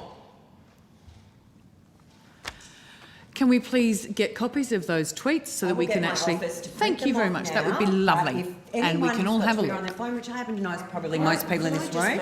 So, just to wrap can up on I this ask Mr Anderson, maybe you could step out for us your approach to employees' use of social media while we wait for those tweets so that you can actually refer to that specifically. Before Mr Anderson answers I have the that call, question, Senator Henderson. well, I would like to put on record what actually has been, what Louise Milligan has said. No, which we're is going to get those inaccurate. tweets. I have the call. Mr Anderson, if you could answer that question, and we'll get the tweets and we'll all have a look. Thank you. Mr Anderson, if you could just step out for us. You do not have the call. You do not have the call. Running a protection racket for I'm not. We are waiting for the tweets You're so we running can a all have a protection look. racket for Louise Milligan. Okay, I will suspend this broadcast if you do not come to some form of order. You're the only one yelling. You're the one who's running the protection racket. Mr. Anderson, could you please step out for us your approach to social media for your employees while we obtain copies of these tweets that people can have a look at? Thank you. Chair, so we introduced a code of conduct a couple of years ago. Within that, we had personal use of social media guidelines. I make it repeatedly quite clear to staff that that is their own responsibility. We do not take editorial responsibility for personal use of social media. And we had to take steps further after the lambing matter to make sure that we could articulate quite clearly that we are not legally responsible either for people's personal use of social media. So what we have here is we remind people of their obligations as an employee to ensure that they're on social media, that they do not mix personal and professional, do not bring the ABC into disrepute, do not undermine their effectiveness at work. And so we have had some instances where people have, we believe, breached those guidelines. Because it is in our code of conduct, we can take disciplinary action when this has happened. In some cases, that has led to termination. So there are, I have to say, the vast majority of employees at the ABC do the right thing. There are some instances that are outliers where people have not done the right thing, and we do take action against them. So that is how we are tackling personal use of social media. It is effective. I do believe it is the best approach. The ABC board believes it's the best approach. So it is the one that we have taken, the path that we're on.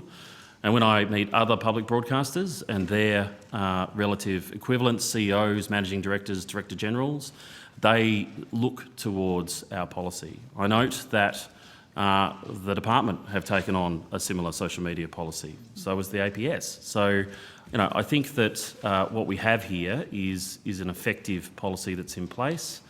What we do not do is we do not sit and monitor people's personal use of social media. If there are instances that are brought to our attention, then yes, we then investigate, and everybody has right to what is procedural fairness with regard to their ability to explain themselves if we believe it's a breach. Thank you. And can I just, for the record, the letter from the ACT Bar Association that was tabled by Senator Henderson, which is addressed to Ms Danielle Mildren, the President of the WLA Association in the ACT, was this letter provided to you at any point? I don't think I've prior seen to this this letter morning? before. I don't think I've seen this letter before. No. Was but I any have seen the reports, Chair, sorry. Yeah.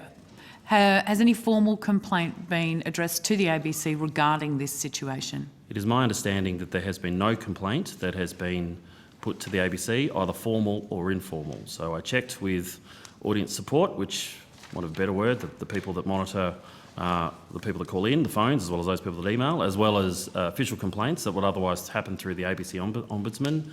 And when I checked yesterday, there had not been a complaint. Thank you very much. While everyone has a look at that, Sarah Hanson-Young, Senator Sarah Hanson-Young, you have the call. Thank you.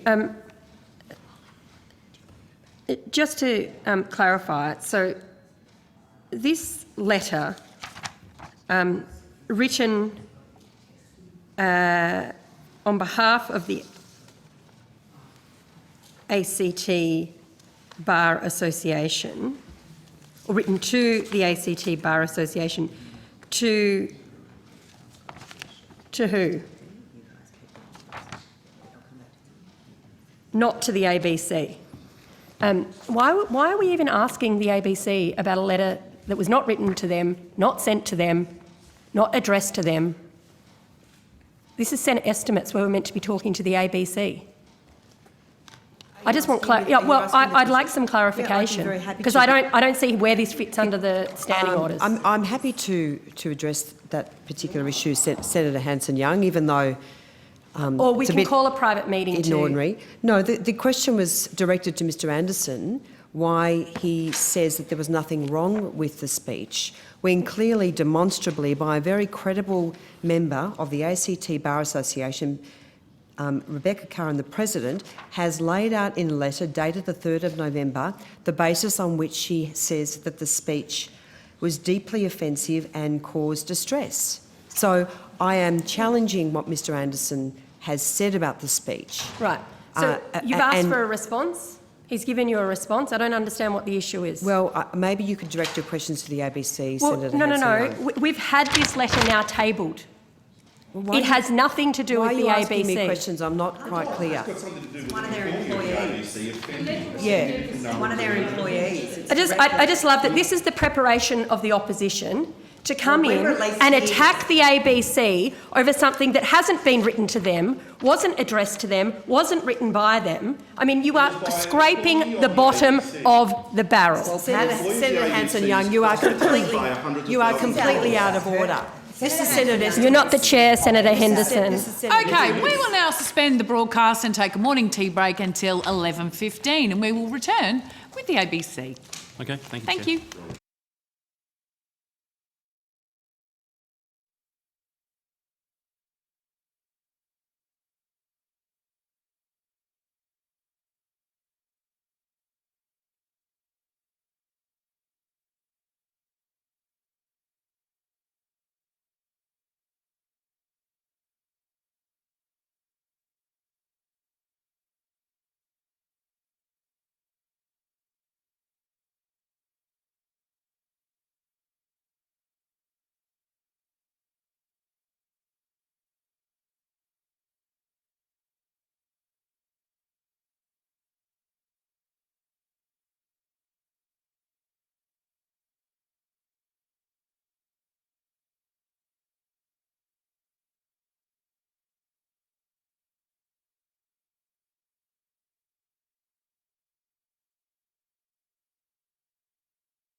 We will now resume and we will return to the ABC, and Senator Hanson-Young has the call. Thank you, Chair. Just as a point of order, first up, Senator McGrath made a comment before the break that the Chair was running a protection racket for Ms Milligan. In all fairness, accusations about the Chair's management of these things needs to be... Thank you. That's exactly what needs to happen. And I thought I'd heard Senator Henderson say something similar, but if that's not the case, that's fine. The Chair's job is tough in these situations, and it's a robust hearing, but we can't have any accusations that it's not being done properly. Just to respond, I don't, as we talked about in the break actually, so you gave me the courtesy of raising this issue. I don't believe that I did, but, but thank you anyway. Yeah. No worries, thank you. Thank you. Mr Anderson, I've got some questions around the government's approach to the Alston determination. This is the extension of 5 years loophole for streaming services not to be effectively classified as broadcasters under the same element of restrictions and regulation. Understandably, a lot of these issues relate to commercial broadcasters and their online streaming capacity, but I know the ABC has views on this. I'd just like to unpack them a bit, because I'm very concerned that we are about to sleepwalk into another 5 years of little regulation of streaming services, particularly in relation to local content, advertising rules, and I was a bit perplexed by the ABC's submission to the determination. So Senator, of course we're concerned about local stories. Of course we're concerned about the Australian independent production sector. It needs to be viable and sustainable over time. Some of the measures, however, that have previously been proposed might have unintended consequences when it comes to, for instance, the cost of production for that we would all have in our sector. So I think whatever the measures are that we look at for the future with regard to the independent production sector, it's important to get the right balance and the right settings so that you can encourage what is Australian voices, both in front of the screen and behind, in a sustainable fashion that is seen and freely accessible by all Australians. So, that's important, and I guess that what we show concern of is any other measure that would otherwise not make that possible. So through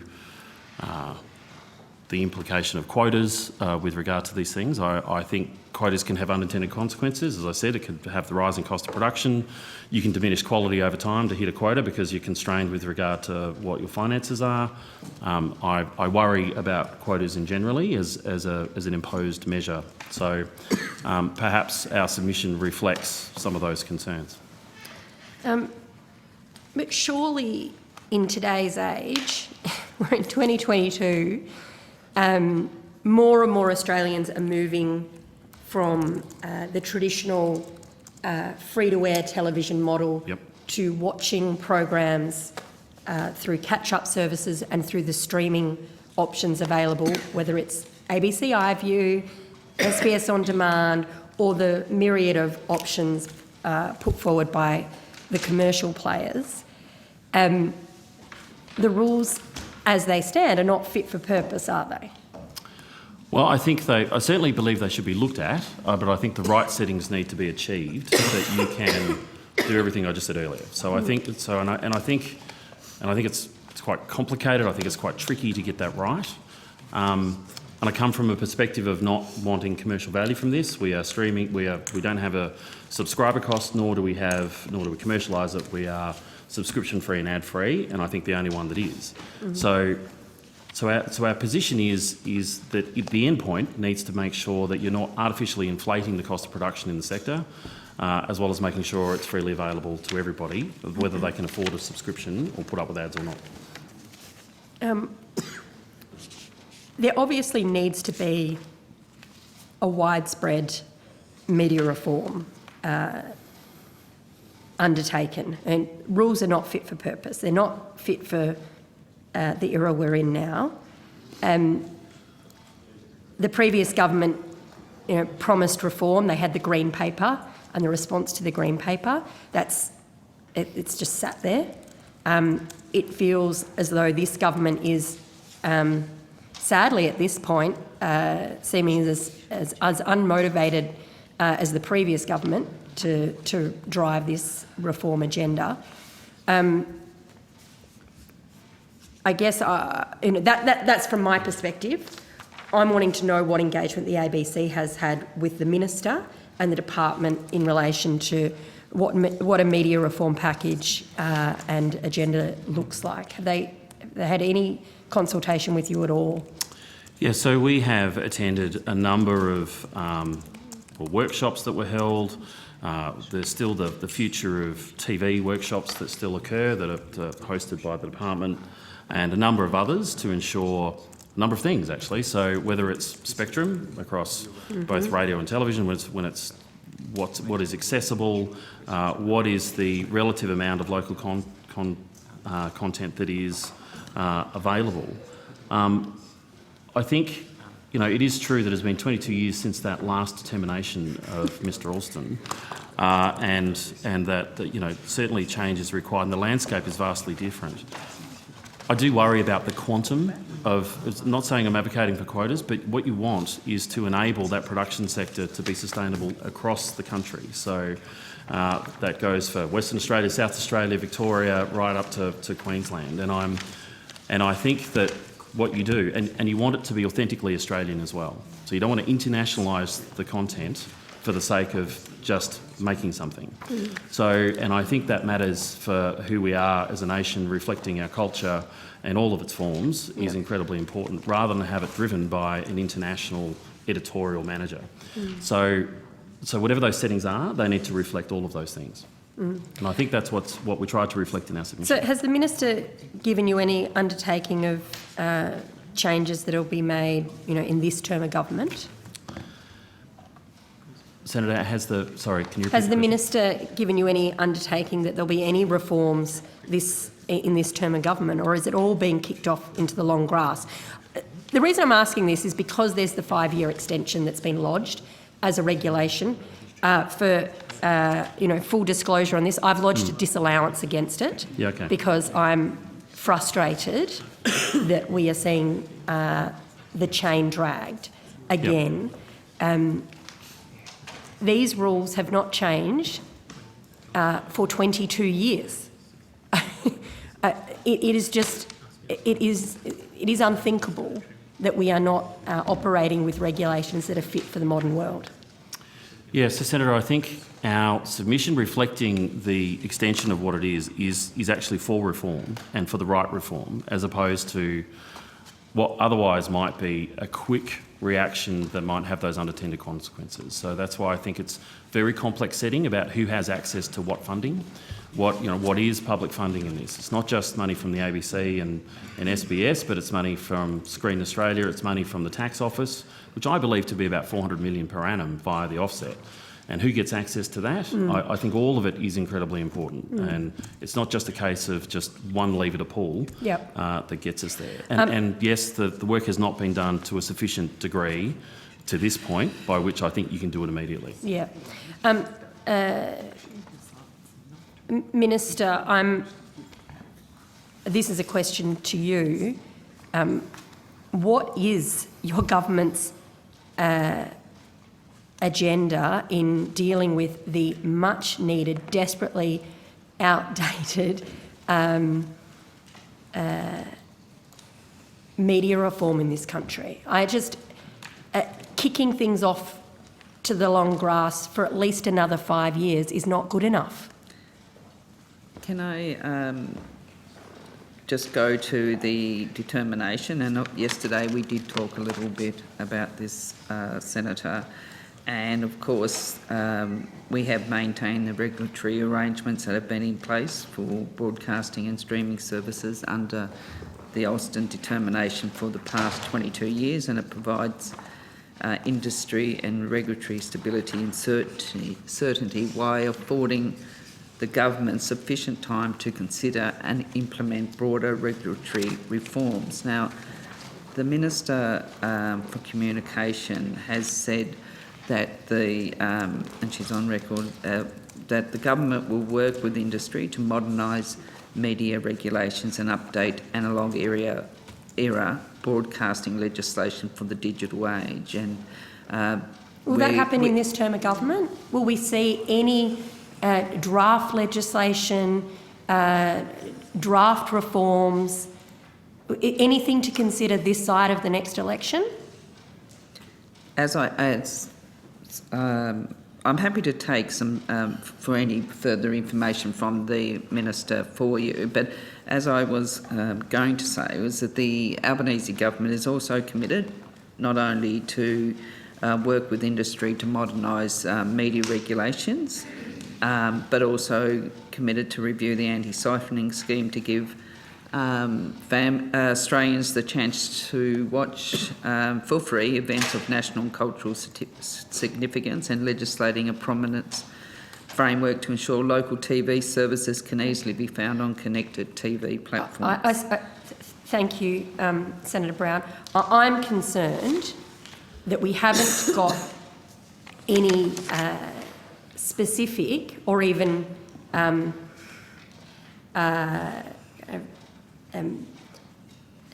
commitment to doing anything in the next 3 years, or even a pathway to get there in the next 3 years. All I'm seeing is plod, plod, plod. Well, look, I can understand your frustration. I am frustrated. Senate. I've been at this for 10 years, and for 10 years I've been told it's coming, it's coming, it's coming, and now we're told wait another 5.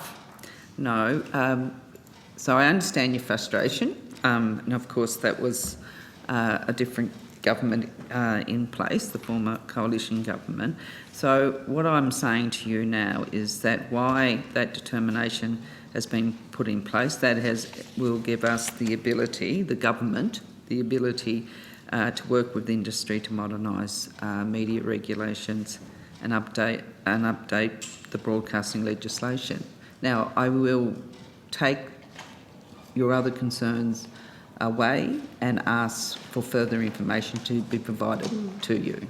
I would like on notice a time frame and an outline of the achievements and goals that this government is hoping to meet this side of the next election. Because if we don't get something, any ball rolling, and if the minister just continues to say, oh, we'll consult with industry, well, we know where that goes. The commercial players, will resist regulation at all costs. They always have, they always will. And it's the Australian people, and dare I say it, the public broadcasters, who are left having to pick up the pieces. Thank you, Chair. Senator Henderson. Thank you very much, Chair. Mr Anderson, I want to return to the issue of the Louise Milligan speech, and I want to firstly start by raising very serious concerns about a series of tweets that Louise Milligan has published, which could potentially be in breach of your own code. Not only do they undermine your authority as Managing Director, during the time when you were actually giving evidence in estimates, they are also demonstrably misleading. So, and this goes to the question as to the independence and impartiality of the ABC. Why is one of your reporters making these sorts of denigrating allegations about me, which frankly are not substantiated and are frankly disgraceful? So Louise Milligan said, what Senator Henderson just said now in Parliament is completely fictitious and the opposite of what I said in my speech. Well, no, she has refused to release her speech. This is the second time she has told something to Parliament about me that is completely inaccurate. Rebecca Curran from the ACT Bar Association both thanked me for my speech and pitched me a story on the night. Now, I didn't disagree with that. I didn't even reference it.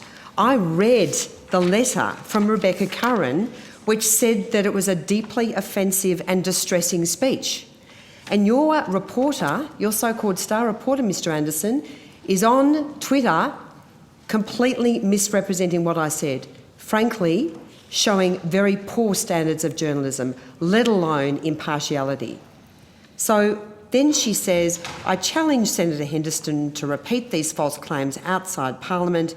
The speech happened on a Friday night, and of course that set off a whole range of other denigrating tweets about me, including denigrating me as to the time period when I worked for the ABC. What do you say to this behaviour by Ms Milligan? So, Senator, a few things. So, any reporter putting anything on Twitter, I don't consider to be journalism. I think they are this is their personal use of social media. That is not journalism. That's not Ms Milligan's journalism. So, the ABC does not take responsibility for what is published on people's personal use of social media. But this is an example of a reporter, a high-profile reporter from the ABC, going rogue on social media. This is incredibly in the middle of estimates. This is an example of your social media policy not working. This is bringing the ABC into disrepute. Clearly, she is showing no impartiality. Ms Milligan is acting as a commentator, and Mr Anderson, you're the Managing Director of the ABC. This is so undermining of your authority, putting aside anything to do with me. Senator, there's a couple of factual issues here. One, neither you or I have seen that speech. We haven't read that speech. So, and it's unclear to me whether I note that the letter that we got from the ACT Bar Association, where the majority of the people who were in that room, whether a majority were offended.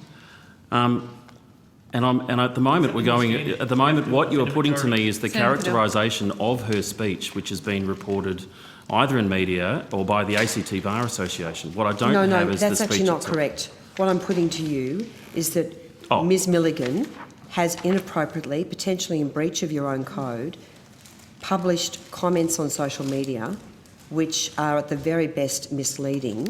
I referred to a report, and I'm happy to table that report, by Janet Albrechtsen in The Australian on the 1st of November, and I paraphrased it in my earlier question. She's never been known to be biased, has she? Please, Senator Hanson-Young. I paraphrased it in my earlier... The great journalist. The great journalist of the Murdoch rag. Senator Hanson-Young, thank you. I paraphrased this in my earlier comments about what had been reported, but what exactly has been reported, and that's what I relied on.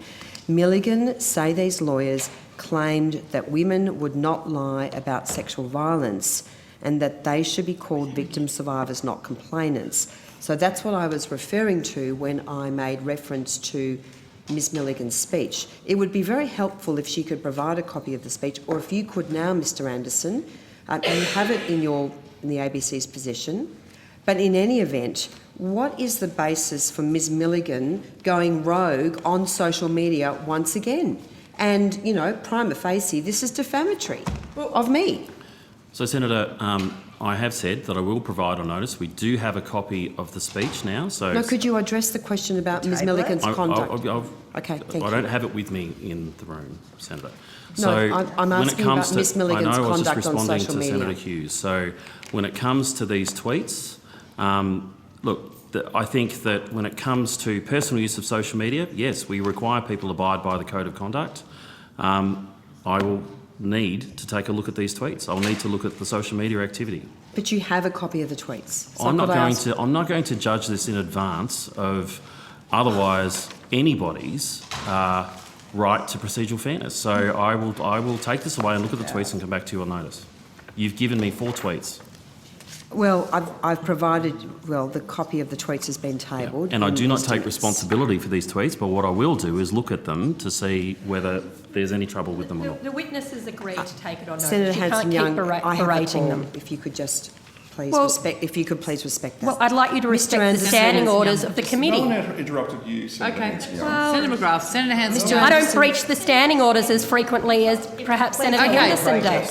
Senator Henderson has the call. Thank you, Chair.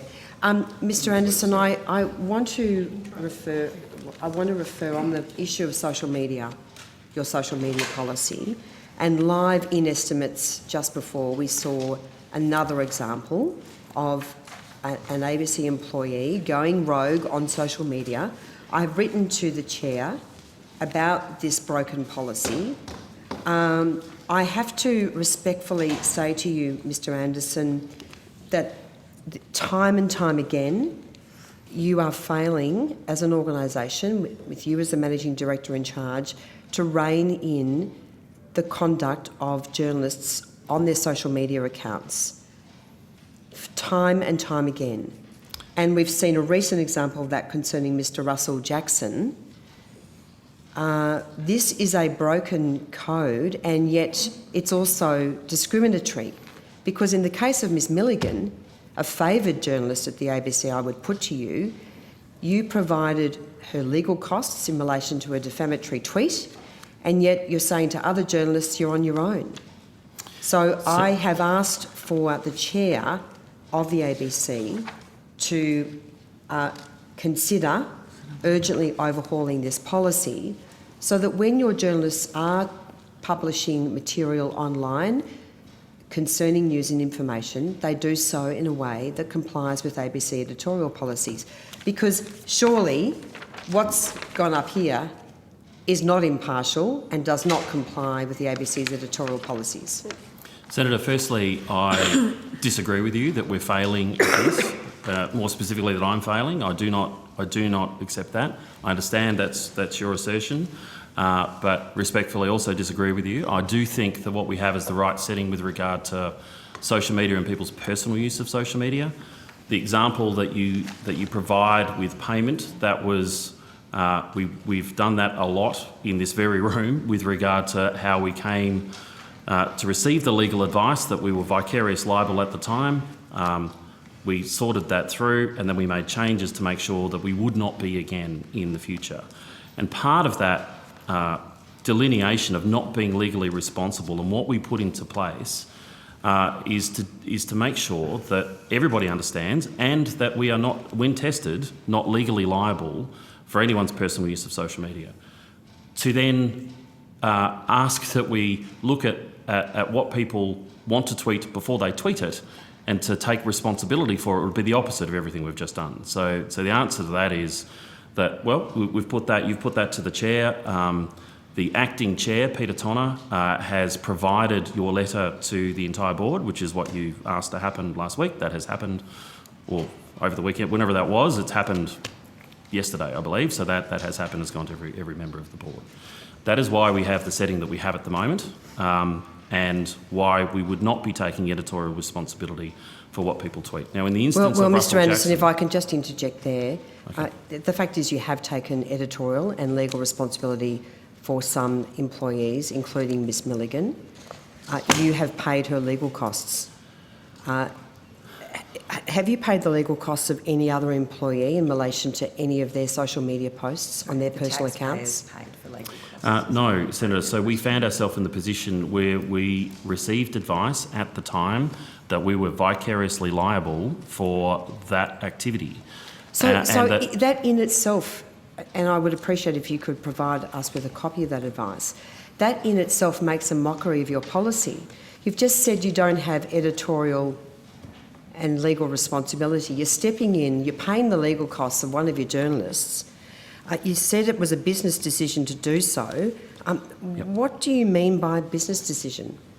Senator, so well canvassed at the time. I will provide you what we've provided to this committee previously on notice, which is I provided redacted copies of that advice to the committee with regard to our position and our position with vicarious liability that was at the time. So we've taken further legal advice on how to fortify ourselves to make sure that we're not legally responsible for it. So we took a position on it. It was tested, legally tested, not editorially tested, legally tested, for which we were found to have some liability with this. So then when we took steps to ensure that we would not be liable and legally liable into the future. And what were those steps, Mr Anderson? So we strengthened what wording we had in our personal use of social media under our code of conduct. We updated our contracts for people coming on board to the ABC, certainly wrote to the ABC, made it explicit that that was the case. I've done that a number of times now. All considered recommendations that we do to make sure that we are no longer legally liable for personal use of social media. I just want to refer to your guidelines. They refer to both the obligation of impartiality and independence and integrity. Editorial Policy Standard 1.4 states that external activities of individuals undertaking work for the ABC must not undermine the independence and integrity of the ABC's editorial content. So Yes. both in relation to the speech given by Ms Milligan and to these frankly pretty disgraceful tweets that she's published this morning in relation to me, I think that prima facie there's a pretty good case for Ms Milligan being in breach of your own code. Senator, when it comes to that speech, again, I will look at the speech and provide that speech on notice. And when it comes to the tweets, I've told you I will look at the tweets as well. Did you want me to respond with regard to Russell Jackson that you brought up Yes, earlier? please. Okay. Did Mr Jackson receive any support or advice from the ABC in relation to the defamatory tweet that he published? Actually, Senator, I don't know whether he was contacted about the tweet that he'd made or whether he made that decision himself, but certainly, and again, Russell Jackson is an outstanding journalist, but I think that was an error of judgment for which he deleted that tweet. Notwithstanding, we are investigating. So we're looking at that to see whether or not that was a breach of our code of conduct and personal use of social media. No, that wasn't the question that I asked you. The question I asked you was, did the ABC provide any support or advice to Mr Jackson following the publication of that tweet? I don't know, Senator. I'll have to respond to you on notice whether he made the decision himself or whether he was contacted about it. I'll leave it for the moment at that point. I will have more questions. Thank you very much, Chair. I think I do Senator have some McGrath's got Thank a you. couple of points. Senator Hughes is next, but I will just flag an intention to move on from the ABC at 12. We may need to call a private meeting to organise that, but I'll just give you my intentions and go to the Office of the E-Safety Commissioner and then go to the Australia Council and spill over the department, and we have already reserved our right to bring back the ABC. So that is my intention at this point in time. Well, I have about probably 10 minutes worth of questions at the most, so... I'm going to try and get through these as quick as I can. Okay. I've got a few questions left, so maybe 5 each. Well, this is my first block, so I might be a bit more. Yes, than but you five. guys have taken a lot of time. You've had a lot of time this morning. Okay. I know you're all upset. You're still you'd licking actually your like to wounds from the remain election, silent but on you're, this. you know, at the end of the day, Thank you you. share the That is call. enough. The sooner I Share get the call. We're sooner coming I can back start. anyway, so we're going with a hard stop at 12. Yeah, well, Question we really Well, need answers. no, So sorry, Senator, Chair. Senator Henderson Yeah, we is can going to have say a- the things she Can you said. pull up Can we Senator Howard, suspend not for a use private politics. meeting? That's Thank the you very question much, I wanna see broadcasting. answered.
Resume with the ABC. Just to update everyone, we will be going through till 12:15 with the ABC, and then we will move on to the Office of the E-Safety Commissioner, and then we will move on to the Australia Council. The department will be subject to a spillover, and the ABC, as previously noted, is subject to a spillover also. So Chair, if we... I do have questions, and as long as my questions are exhausted by 12:15, then I'm happy for that to happen. Under the standing orders, the witness, that is correct. So we're just We going to get cannot some move advice on that, Senator McGrath, because we do not believe that your interpretation of the standing orders is correct. You do not move on from a committee has witness made a vote. vote. The committee has voted, I have a question. and there is a spillover. So therefore, we will get the standing order to you so that you can fully understand it. Thank you. We will now go to Senator Hughes. It is interesting, Chair, of what's going on here about how Louise Milligan is being protected by... Senator McGrath, you do not have the call. Can we please go to Senator Hughes to enable her to answer her question, to ask her questions? Thank you. Thank you, Chair. Mr Anderson, in early September, the Australian Jewish News reported that the ABC was reviewing the social media activity of Fawad Abu Ghosh, who's worked since 2014 as a producer in the ABC's Jerusalem Bureau. Now, have you seen these tweets? Because I have packs for everyone who hasn't seen them. There's over 40 of them. And there's multiple packs if you need one, Senator Hanson-Young. So you're tabling those? I will table these. Thank you. There's printouts to these, dozens of posts by Mr Abu Ghosh's personal Twitter account that identifies him, though, as an ABC producer. And it actually demonstrates him showing extreme racist and anti-Semitic views about Israelis. For example, in April 2022, Mr Abu Ghosh tweeted a screenshot of Israeli police detaining an unidentified civilian and added a comment, and I quote, "This is how the Nazis treated the Jews. Maybe it's time for ... 4 exclamation points. Point of order. His posts also show he's using social media to... Point of order. I think we should wait for the witnesses to get the copies Well, of them. Mr Anderson's acknowledged he's seen them. Oh, you've got copies of these? Okay. So his posts also show he uses social media to promote crazy anti-Israel conspiracy theories. For example, in October 2021, Mr Abu Ghosh commented on the Twitter account of the Deputy Prime Minister of the UAE, warning his country against making peace with Israel because, again I quote, "There is a great Zionist project to dominate and control all Arabs in the region, exclamation point, exclamation point." Mr Anderson, what was the result of that review that the ABC undertook in relation to the social media activity of Fawad Abu Ghosh?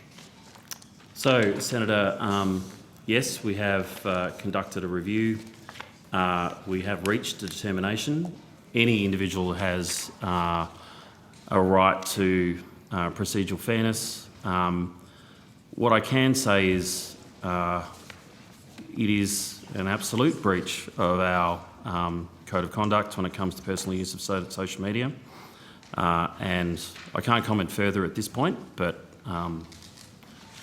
we're going through a process that is it's still ongoing at this point. It hasn't concluded. Okay, so, I mean, this directly relates to his professional duties, the Yep. ABC. He is a producer in Jerusalem covering what is probably one of the most contentious issues within Israel. We have a broadly reported, I'm not so much sure on the ABC, but certainly elsewhere it's broadly reported of a rising of anti-Semitism across the world, but also in Australia. We saw some abhorrent things during the last election. And in fact from people who were elected endorsing the views of strong anti-Semites. And since this does directly have influence on what his production role is, has he been suspended whilst this review is ongoing? And if not, why not? Certainly, Senator, while the review is ongoing, we've counselled the gentleman in question with regard to his use of social media. This is somebody who is, again, whose journalism in the past has been outstanding, won a Walkley Award. However, this instance I think the Walkleys are up for debate whether they're outstanding journalism. But what I want to say is he has been a respected journalist for us. I think his personal use of social media has been incredibly disappointing. I don't disagree that undermines his ability to impartially report from that region for the future. So in the meantime, he's certainly been counselled around personal use of social media, and well, I'm not at the end of the process that we're in at the moment, Senator, so I can't comment any further than that. Mm-hmm. So, I mean, I have genuine concerns here that you have not suspended, and clearly you still have in your employ Mr Abagosh.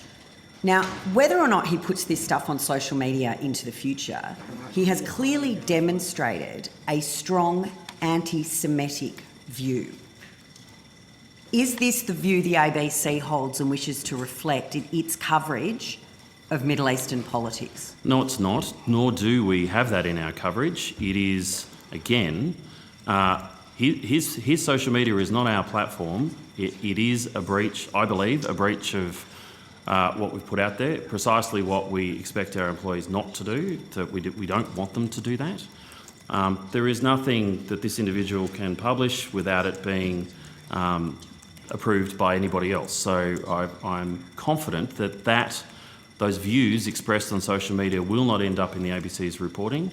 And as I said, Senator, so we're going through a process at the moment, and it hasn't concluded yet.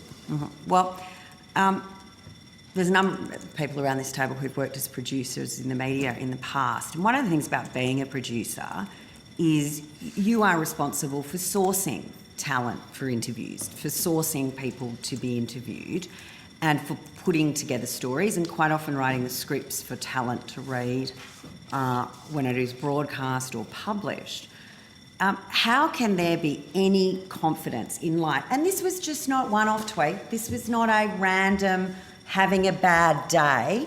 This is a consistent anti-Semitic view that, I mean, is literally alluding to another genocide of Jewish people.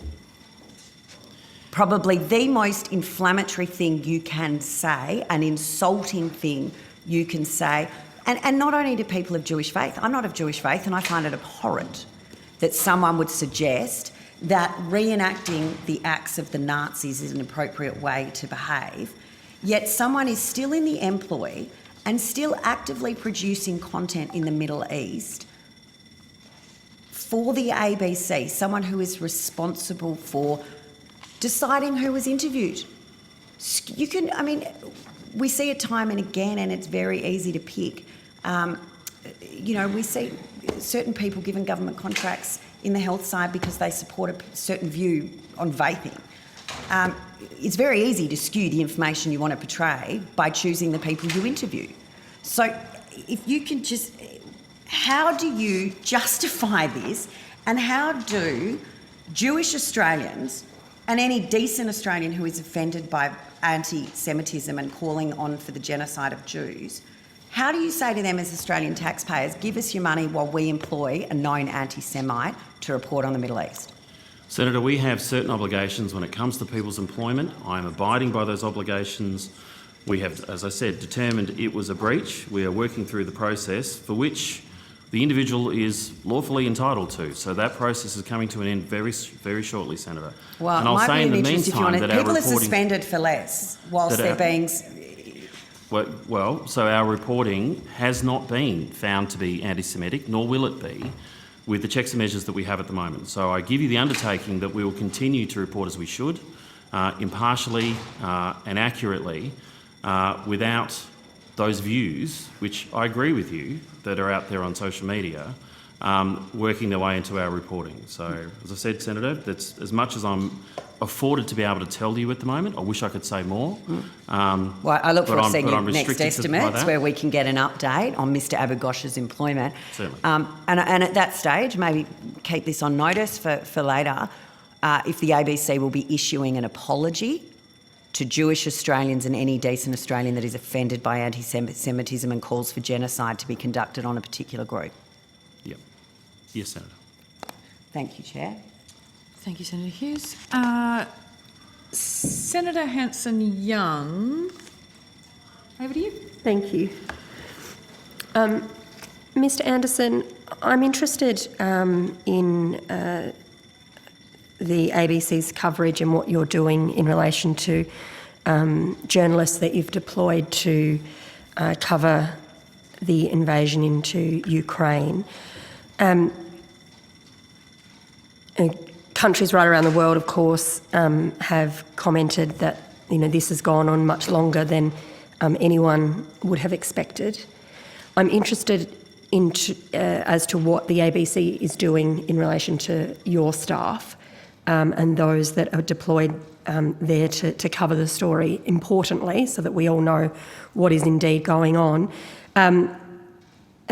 Obviously, this is stretching on, and I'm interested to know how you're managing it and what things you're putting in place to make sure that those that are deployed are actually given appropriate support. Yes, Senator, so we take that very seriously with regard to risk assessments and mitigating as much risk as possible when we're deploying our staff overseas, particularly in areas of conflict. And we take a lot of advice from other, both from the government as well as other local fixes, as they were, with regard to employment from other security organisations when they travel. We have rotated people through, so there are people that are in our London bureau who have been deployed in and have done various stints that have been in the Ukraine. And they've done that both for general reporting as well as specifically for certain things. More recently, Steve Kinane went in there for Foreign Correspondent, which aired, I think, last week. We've done that for Four Corners from people. We've taken people out of the US. We've taken people at Barbara Miller, at the time Sarah Ferguson, and we've also taken people out of Australia. Greg Jennett is there at the moment. So we'll rotate people through to ensure that we can do this in a sustainable way that is not compromising the safety or health and well-being of our staff as they go through. It's important that we are there and we can be safely as possible, and certainly on the ground talking to people about their stories. So, but we do all the checks and measures in place to make sure we are as safe as possible when it's a risk, but we are taking what are very calculated and risks that are mitigated by lots of other different things. So how many staff do you have at any one time, or are you telling me that varies? I guess I'd like to know how many Australian journalists our broadcaster is sending. I'll provide that to you on notice, Senator. So at any one time there might be, in the height of that crisis we might have had 2 teams that were there, and by that there's a reporter and a camera operator at least, and maybe one other. More of late, there's been, I think, 1 team at a time going in and out of the Ukraine. While we've had people still reporting on the Ukraine, but from other places as well. And how much collaboration is there with other countries' public broadcasters? I'm thinking in particular the BBC. All media on the ground help each other in those moments, so that with media compounds that we might go to, we might share advice on the way through.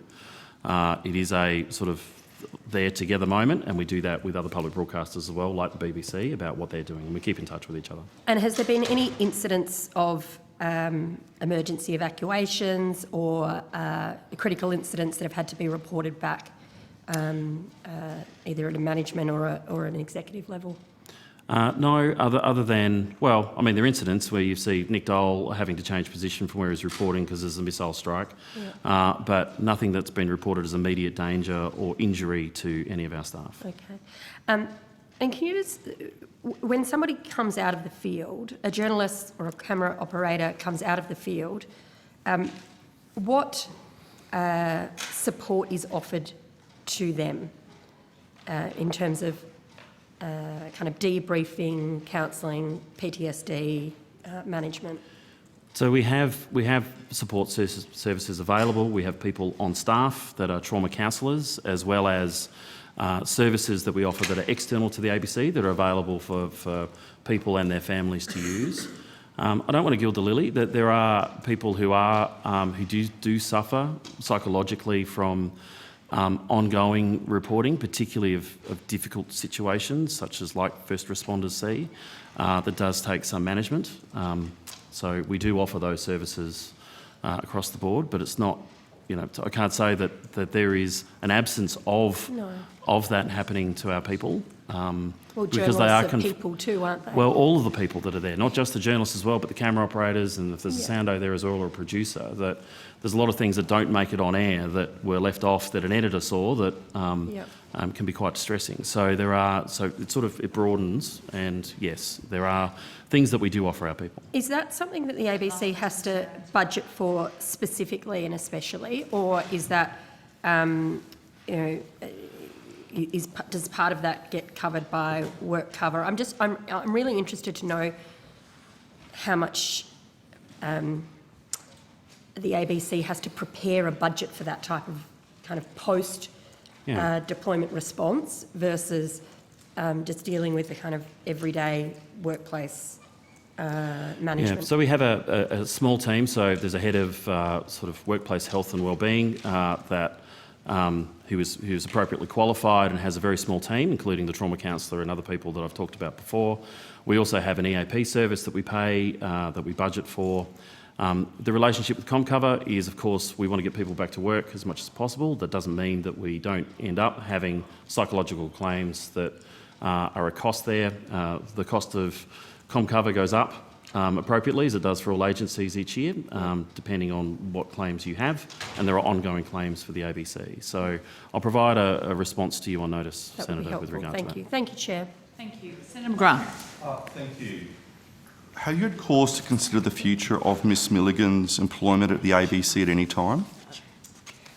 No, Senator. I've had no cause to reconsider Ms Milligan's employment at the ABC. Not even when you had to pay out hundreds of thousands of dollars of taxpayers' money over a tweet of hers? That didn't cause you to reconsider her employment? There's a number of things that we needed to do there, Senator, as I stipulated earlier, with regard to ensuring that we distance ourselves from people's personal use of social media, and Ms Milligan has to abide by what we have in the Code of Conduct at all times, like everybody else, and is judged accordingly. Has she ever been cautioned or warned about her employment at the ABC? Senator, I think I've put all employees on notice, particularly those whose social media activity is prevalent, with regard to the fact that all people who are active on personal use of social media, particularly Twitter, I think you could say I've cautioned all of them that I will enforce what we have with regard to the Code of Conduct and our social media policy when it comes to that. Just in relation to the payout, you mentioned before that it was you had received legal advice that the ABC considered it was legally liable for the tweet, or vicariously liable for the tweet of Miss Milligan. Did the ABC ask for a contribution from Miss Milligan to pay the damages and also a contribution towards her legal costs? No, Senator. These were deemed to be the ABC's costs at the time because the ABC had vicarious liability in the matter. So the ABC paid for those costs and did not seek anything from Ms Milligan. Okay. Do you believe the ABC social media policy should be extended to cover other public speeches by ABC journalists, like the speech that Ms Milligan gave on the 21st of October? I think that the Code of Conduct already covers, as read out earlier by Senator Henderson, that a Code of Conduct covers people about their behaviour, their personal behaviour, and whether it brings the ABC into disrepute or not. So in my view is it already covers that. And again, I see, until I have had nothing brought to my, have not read that speech. The person has read the speech on my behalf, examining it for whether it brought the ABC in disrepute, has given me an undertaking that it did not. I will still read that. I've given an undertaking. I'll still read that speech myself, and for the copy I have, I will provide it to the Senate committee.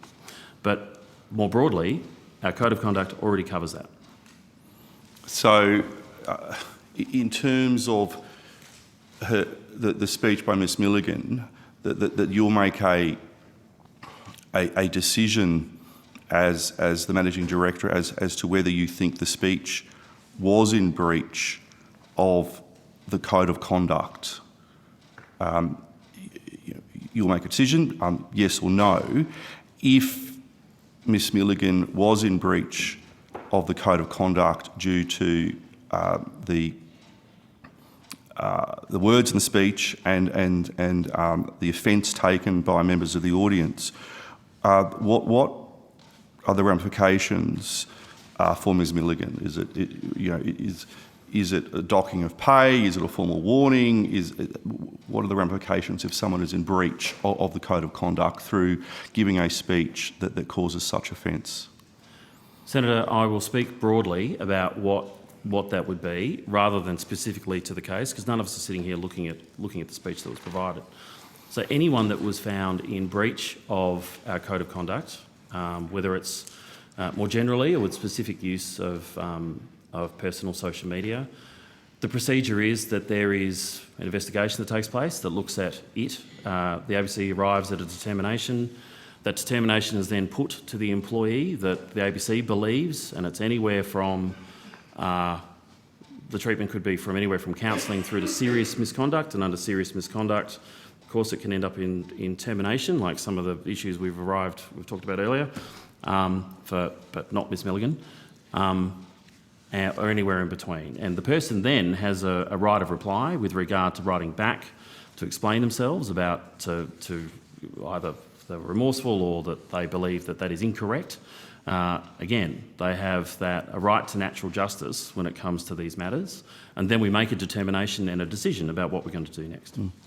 So if there was a complaint to the ABC Ombudsman, would the Ombudsman have to investigate and report on that complaint?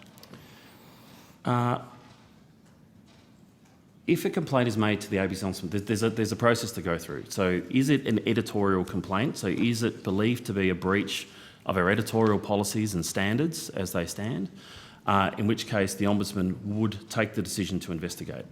If it is simply a broad, I'm complaining because I just don't like something, then we would refer that to the audience support team, which would, again, provide correspondence and not be investigated.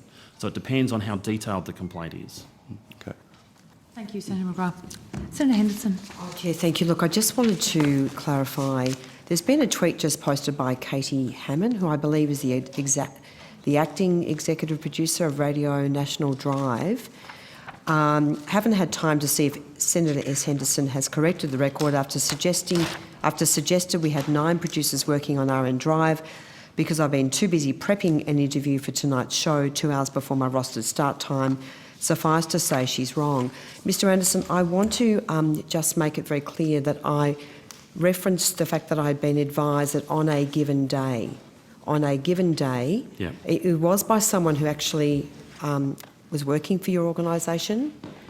On a particular day, there were 9 producers supporting the program. I'm not suggesting that they are permanently working for the program, but it just seemed that this particular person who told me was very, very surprised at the excessive resources for the Drive program. So I just want to make that clear, but it is really concerning when Ms Hammond is posting this stuff on social media without actually checking exactly what I said. And it's another example of your reporters perhaps not being accurate in what they're publishing in their capacity as an ABC employee. Again, Senator, and I don't mean to upset you, but that is their personal account. It's not reporting on an ABC platform. So they are, whatever they're doing is whatever they're doing, and yes, they can be judged either way. Mr. Anderson, this is a joke. It's not a joke. Ms Hammond is the acting executive producer of Radio National Drive. She's made comments about the evidence and estimates today. She's disseminating news and information. She's required, as all employees are, required to do so in a way that's impartial and accurate. And I'm just pointing that out. And for you to walk away and not take any responsibility of this is a joke. This is why your social media guidelines are a complete joke. This is why they are broken. Senator, because you're letting your employees run rogue on social media, and that's another example. I'm responding to the idea that somehow anything that somebody puts out on Twitter is fact-checked by the ABC, and the answer is that no. Are they responsible? Are they responsible for their personal social media accounts? Of course, and they have obligations back to the organisation. That's what I've said repeatedly in this session. But there is liability because under every journalist's contract of employment, I would assume, there is an obligation to comply with ABC codes of practice, isn't there? There is for publishing right. on ABC platforms. So for publishing on we will call ABC up- platforms. Yes. We will finish up there. But this is a code of practice. Subject to the agreement of the committee, we will pull up there. I'll have to continue this questioning Of at our course. next session. Yeah. Thanks very much, Chair. Thank you very much. Thanks, Chair. If I can release the ABC for the moment. And I would now call the officers of the E-Safety Commissioner.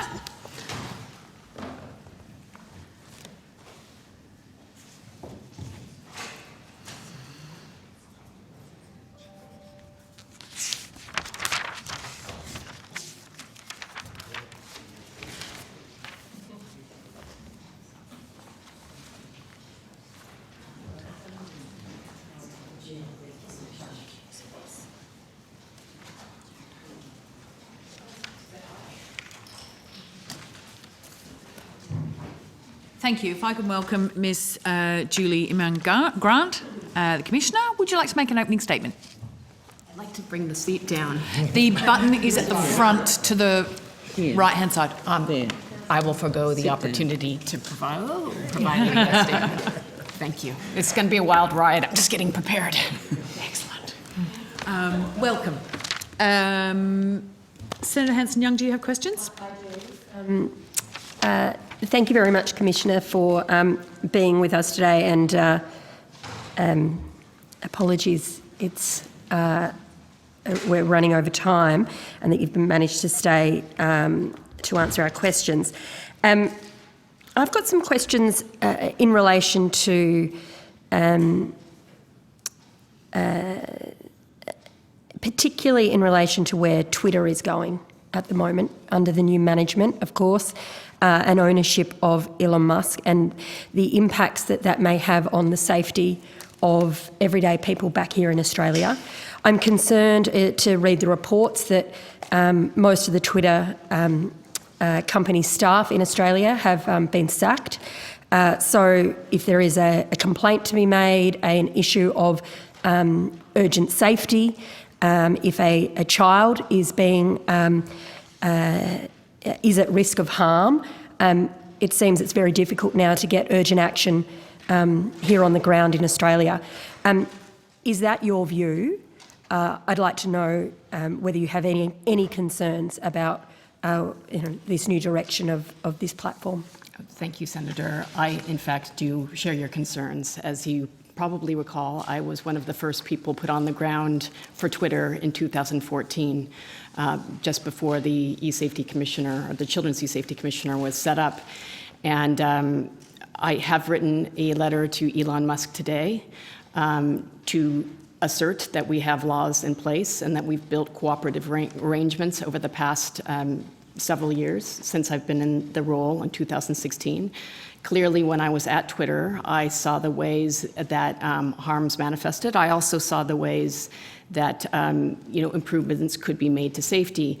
So when there are allegations that only 15% of trust and safety teams were excised vis-a-vis half of the company, the question that I was positing was that, well, that doesn't really tell the whole story. This is a complex operational ecosystem, so we need to know that we have people that we can interface here and who are looking after Australians' concerns and providing those back to HQ. So asking for clarification that they will be recognizing our laws, they will be responding expeditiously to our regulatory requests, whether they're formal or informal, as we have in the past, and clarifying what our escalation paths will be with the company so that we can remediate harm. Could I ask that you table that letter to the committee? And I'd also like to ask, in anticipation, that the response that you get is made available to the committee. I will.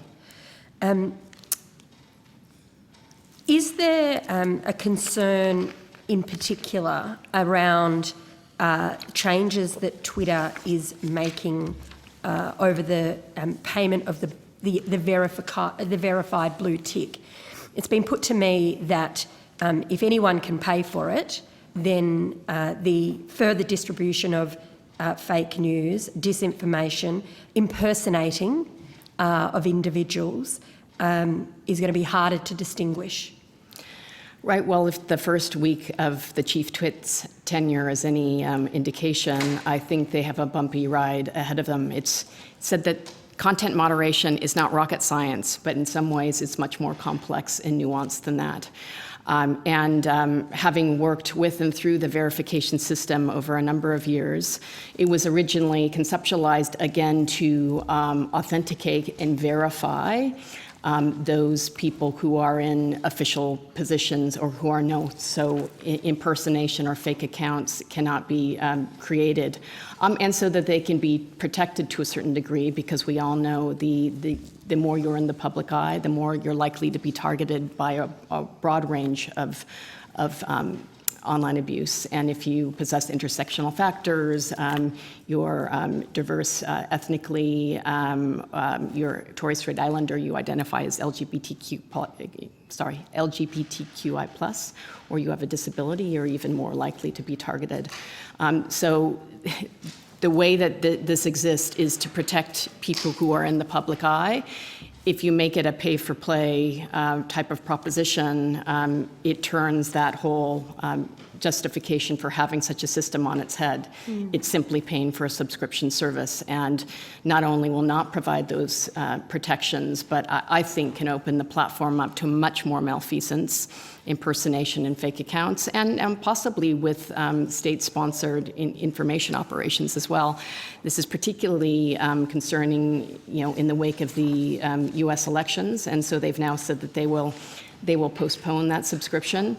But again, it's a shame that they really culled so many of these employees with trust and safety knowledge of the policies and tools, because I would argue we need more safety reinforcements at Twitter, not less. And it makes everyone on the platform vulnerable. So putting individuals aside, and I take the point around people with in the public eye, and politicians are not immune to fake accounts, but of course the verification element at least gives currently the community a sense of assurance as to what is official and what isn't. Content being tweeted from a politician that's been verified means it is from them as opposed to a fake account. I'm particularly concerned, though, with the point you've just made then about government agencies or information accounts, the Australian Tax Office, the Health Department, emergency services. We know, and I have family in Victoria, I live in South Australia. At the height of bushfire season, it is those emergency services accounts on Twitter that are often the most up-to-date with the information, helping people to know what they need to do to save their lives and to stay safe. So if an individual can create a fake government agency account and pay for a blue tick, this is going to turn safety on its head in this country. Well, the devil is in the details, and unfortunately, building the plane while you're flying with respect to creating the subscription program and changing the verification processes, which, by the way, were taken offline 2 years ago because they were so complex. I had read, and will seek verification, that government agencies will be exempted from having to pay for the subscription, but that has not yet been clarified. But absolutely, it'll be a total dog's breakfast if anyone can impersonate any individual, any agency, particularly when we expect it to be an official agency or voice of government. And will there be an ability to appeal? If you can simply say, oh, I'm the Australian Tax Office and I've paid for the subscription to get the blue tick, is the actual Australian Tax Office able to appeal that and say, no, we are the actual Australian Tax Office? Well, and this is what the problem is with the challenge of culling half of Twitter's workforce is they had challenges keeping up with the volume before. What are they going to do? What are they going to do now? Either people are going to have to do 2 or 3 people's jobs, or things are going to inevitably fall between the cracks, and that I think is a grave concern. I do have other questions, but I'm happy to share the call, Chair. Thank you. Senator Henderson. Commissioner, good afternoon. Could you provide us with an update of your work, including the important work that you're doing with the industry codes? Thank you. Well, as you know, we've been very focused on implementing the Online Safety Act, which came into force January 23rd. That includes both the individual complaint schemes, the online content scheme, the cyberbullying scheme, the image-based abuse scheme, and now the new serious cyber abuse adult scheme. We've seen increases in reports across all of those individual complaint schemes, and have met those numbers following our internal timeframes, and are continue to be engaged in delivering compassionate citizen service. On the codes and the basic online safety expectations, which are our new systemic reforms, I will turn to Morag Bond, who can give you an update on where we are with those. Thank you very much. So I'll speak first of all about the industry codes. So there are 8 industry codes that cover different sections of the online industry. eSafety issued a position paper in September last year, setting out the risk and outcomes-based model that eSafety preferred. We continued to liaise with industry. Notices were issued in April this year, setting a September timeframe for the submission of those codes to eSafety. We've continued to liaise with the industry associations that are representing those sections of the online industry. We extended that timeframe in June, and that was in order to give industry the best chance of preparing codes that provided appropriate community safeguards. The industry went out to public consultation in September. Public consultation closed last month. We understand that the industry associations, along with other participants in the sector, will be considering those submissions, and we're looking forward to receiving the draft codes on 18 November. Are you able to provide the committee with a copy of those notices and also the responses? So I gather that some of those responses have not come in, is that correct? Some are overdue? Sorry, the industry's... just notices. to clarify. The notices? The notices that were issued. Under the basic online safety expectations. Oh, sorry, that was a different scheme. I was talking... Sorry, Senator, I think these might be the Section 141 notices. I was referring to the industry code scheme, and those notices were basically directing the industry associations to put together codes and submit them to us. So my question is, have you received all of those submissions? We weren't looking for submissions, we were looking for codes. Well, that's what I mean, a submission by way of the code, have they all been received by... No, they're due on 18 November, those 18 draft November. codes. So that was an extension that was provided, was it? That was an extension that was provided, that's correct. Okay. So have any codes come in to you? No codes have come in. Senator, the industry just wrapped up a month plus of public consultation, and they're working through those comments and ostensibly updating the codes to deliver to us. And then on the 18th of November, we will do an extensive analysis and determine whether they meet adequate community safeguards. How long will that analysis take? Well, they are a very complex set of codes covering 8 different sectors, so we want to make sure that we take the right amount of time to do the right amount of analysis. So I wouldn't say it would be straightforward, and it depends on how we run up against the end of the year. And so what difference will these codes make? I mean, in terms of the experience of Australians online, Right, well, what will the difference be? Sure.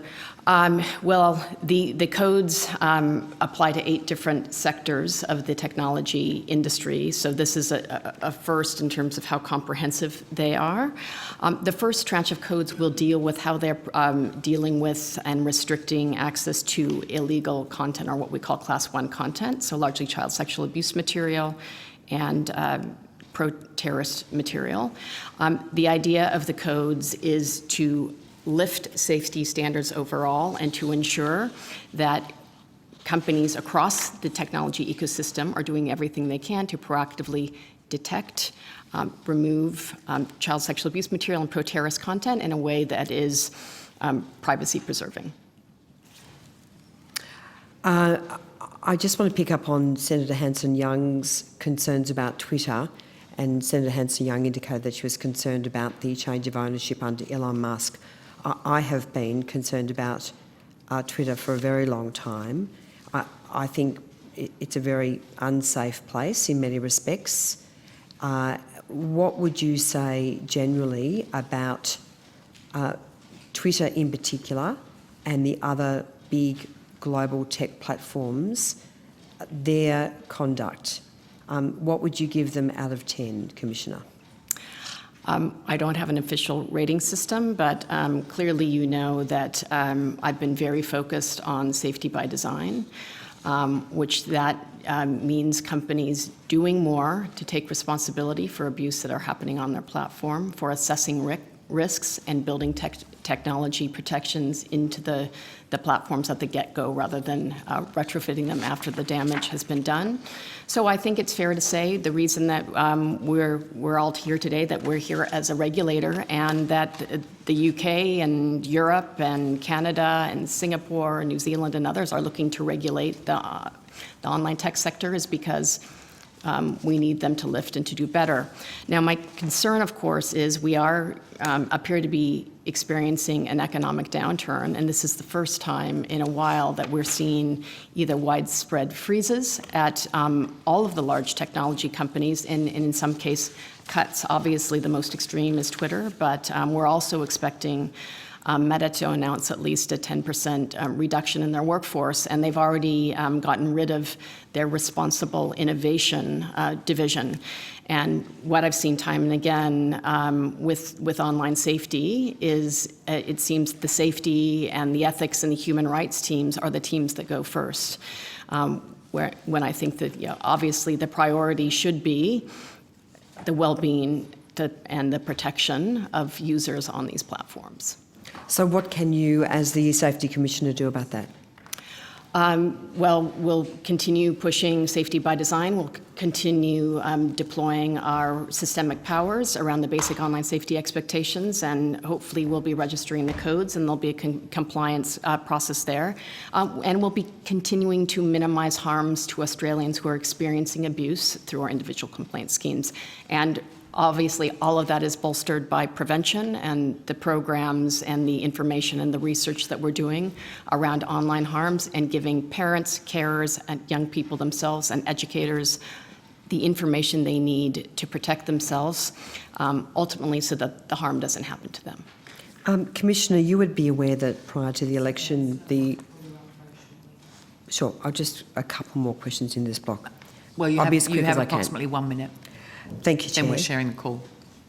You would be aware that prior to the election, the coalition government committed a further $10 million for your funding for the Safety Commissioner to deliver improved support services for victims. There was also another commitment of $2 million for the online safety grants program for women and girls in CALD communities.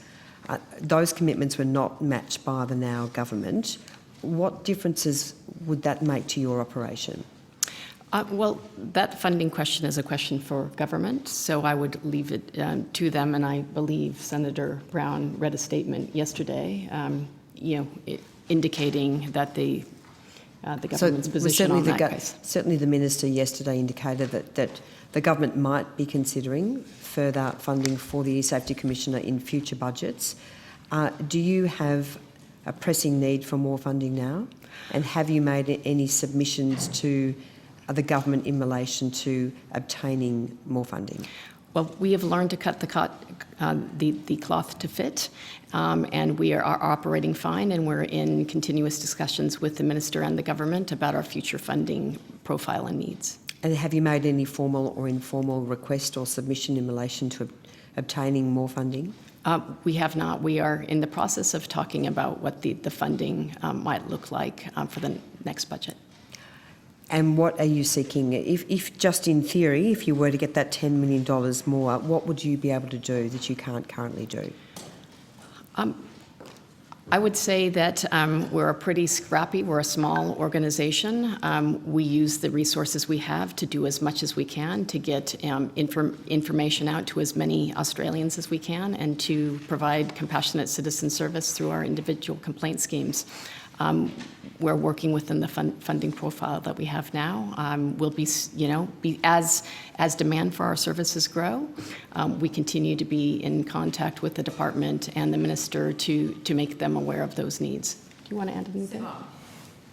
Sorry, Chair. If you could be brief, because we would need to go to Senator Pocock. Thank you, Commissioner. I'm Senator Toby Dagg, Acting Chief Operating Officer. We have a number of terminating measures which are being taken into consideration, and as the Commissioner said, we're talking with government now about what that funding envelope might look like going forward. It's too early to say exactly what the components would be. Yes, Mr. Dagg. Thank you for your time and for the work that you do. I'm interested to learn more about your monitoring of whether regulations and interventions are effective. How do you monitor whether things are effective? Say, for instance, mental health of young girls using social media.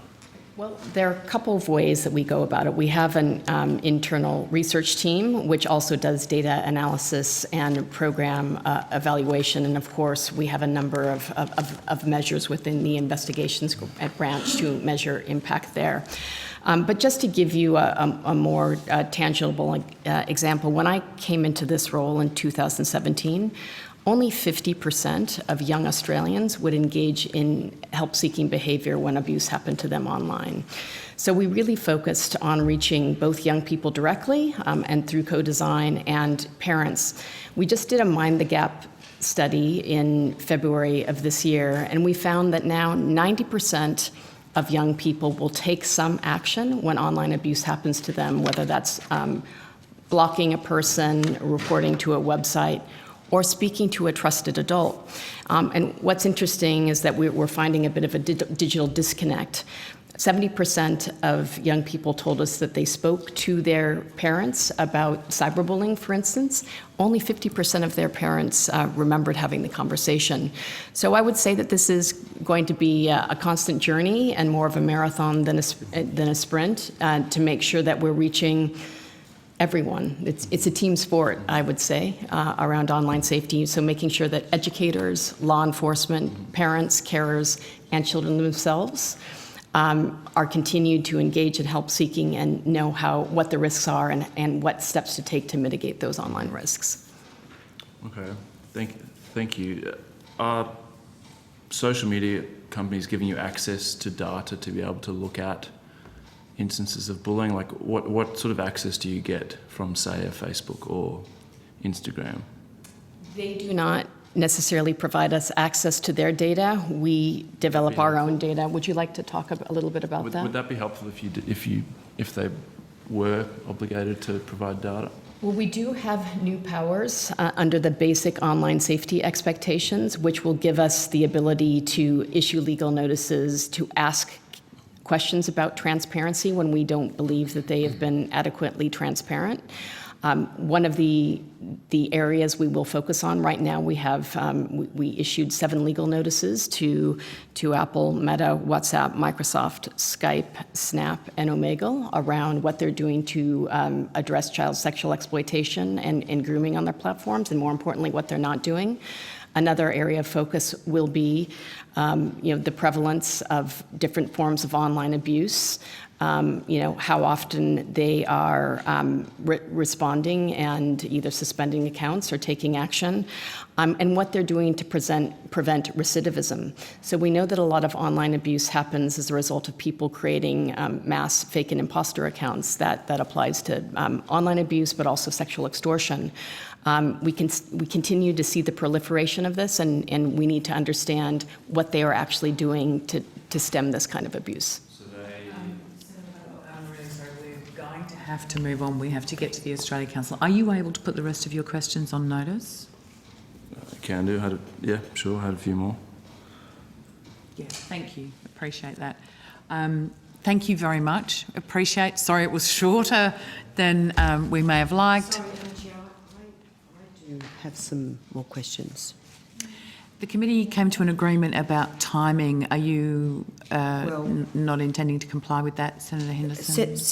Chair, every senator has an open entitlement to ask questions. Yes, which we discussed at length outside and previously. there's no agreed spillover in relation to the Air Safety Commissioner, is there? No, there is not. We agreed so to fit the two into... I mean, I will be very mindful of time, but all senators can continue to ask questions. Your level of disrespect is amazing. I will be as quick as I possibly can. Commissioner, I just wanted to take up some of these concerns that you're dealing with following the pandemic.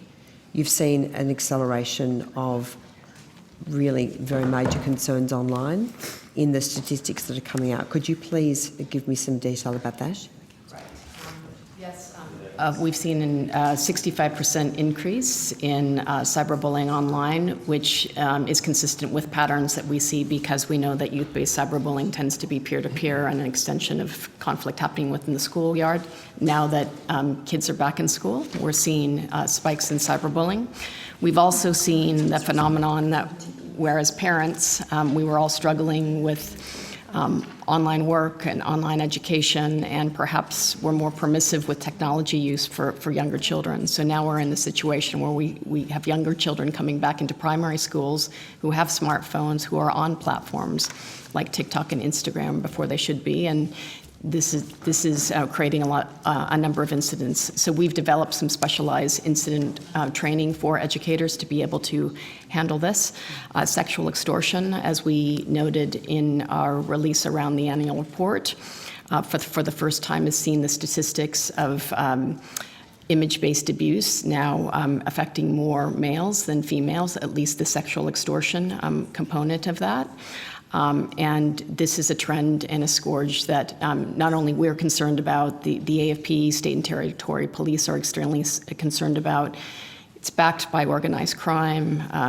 It's been an issue that we've been raising advisories about since 2018, but it's really surging, and I'm very concerned about young people who are being targeted by fake and imposter accounts. Engaging with people, taking them offline, getting them to send intimate images and videos, and then blackmailing them to share them online. This is an incredibly distressing thing for a person to experience. Yeah, that is absolutely horrendous. In the Coalition's online privacy bill, there were a number of provisions which addressed the need for parental consent for children signing up to apps, which dealt with issues concerning location tracking, greater privacy protections for children. Have you considered those proposals, and do you support those proposals? Well, that again is a matter for government, and the Privacy Act review, I believe, will be considered by Parliament, and that falls to the Attorney General's Department, I believe. But in terms of your job as the Commissioner, would that make your job better and make things safer for Australian children? Sorry, Senator, I'll just add. In relation to the industry codes, we have provided some feedback to industry that in relation to some codes, for example, privacy restrictive settings for children would be appropriate. It's up to industry whether they include those provisions. commitments to that effect in their codes. And of course, we are looking at these issues in the context of the age verification roadmap to government that we're making progress on, and those recommendations, and making sure that we're balancing safety and children's exposure to online pornography before they are developmentally or psychologically ready for it, and balancing that with security and privacy, making sure that those three legs of the stool are well balanced. And I might just add, Senator, quickly that one of the things that we do in cooperation with companies is provide information about what we're seeing in terms of broad trends. So we share that information back with companies. Overall, our response to trends like sexual extortion is to identify accounts that are abusing the platform or that are vectors for this kind of harm. Typically, we find that those accounts are quite rapidly removed. In last financial year, we contributed to the removal of about 3,500 accounts, primarily involved in sexual extortion. So in terms of the tools available to us, we're finding that they're working effectively and they're really supercharged by our close collaboration with the Australian Federal Police. Fantastic, thank you. Thank you very much, Chair. Given that we have now got to a stage where the remaining senators cannot get through their questions for the Australia Council, I've consulted with various of the committee members, and we will need to have a spillover for the Australia Council. My deep apologies for the late notice on that and for your unnecessary travel. Does any other senators have questions for the E-Safety Commissioner? Can I just ask a couple since we've got Yeah, a absolutely. bit of time? Ms. Grant, a couple of, and look, I'm completely amused at social media's claims of having a report process. A few weeks ago, a couple of months ago, I had a weekend where I was subjected to the most vile abuse instigated around me taking on the Deputy Chair of the Joint Standing Committee around the NDIS, that somehow or other my appointment as the parent of a child with disability was not appropriate or something because we had a person with a disability on the committee, regardless of the chair not having a disability nor a child with a disability. But it seemed to be, again, conservative woman. We can have a go and say whatever we say. Now, there were tweets, Instagram posts that went on for a full 48 hours, some of which they directly said they were going to come and smash my head into concrete. They made abusive comments and very derogatory comments about my son, and that they hoped he grew up to hate me, and put many, many other things on there that are not only hurtful to me, but my children see these and they remain public for my children to see these sorts of things. And I went through, as had been advised by you previously, with my office and reported them and blocked them and deleted them and did all of the things that we're advised to do. Unfortunately, we don't make complaints to you because we would do no other job but that, if that's what we were doing. And I had replies from Meta, through Instagram and Facebook in particular, that there was nothing wrong with any of these comments, that they were all perfectly acceptable. If someone walked up to me in the street and said they were going to smash my head into concrete, that would not be an acceptable comment to me. So why do these companies bother? What is the point? What are they saying about this? Because direct threats to people's safety are considered completely fine. Well, first of all, I'm very sorry you experienced that. I appreciate your apology, but yeah. quite frankly, it's hollow in the sense that not from you, but we get this as conservative women constantly, and so, you know, whatever. That's just what we have to live with. Well, that is precisely why we were set up as a safety net, to be able to represent the interests of Australians who are experiencing serious adult cyber abuse. So I would encourage you, particularly with direct threats of harm, but the only way we can help you and or Look, any I think the others. people that spend their time obsessing over these things and literally go, when I block them from one channel, go to another channel to continue to abuse me. I actually think they require serious mental assistance because they obviously have a problem. I like to block them because I think I'm helping their mental health, because clearly my pearls and my lipstick send them over the edge. It's very strange. These people have significant issues in their life. But when you do the things that we're advised to do to the social media companies, And they go, no, that's all kosher. People can say they want to kill you. People can offer to come and assist you to kill yourself, and that's all fine.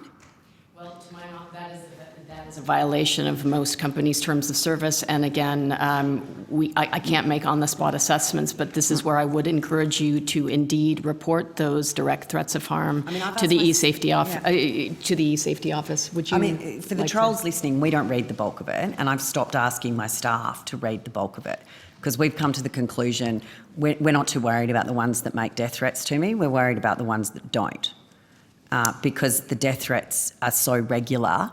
It's actually distressing for my staff who used to have to read them. So we just don't read them anymore. So any trolls listening, don't bother because we don't read them generally.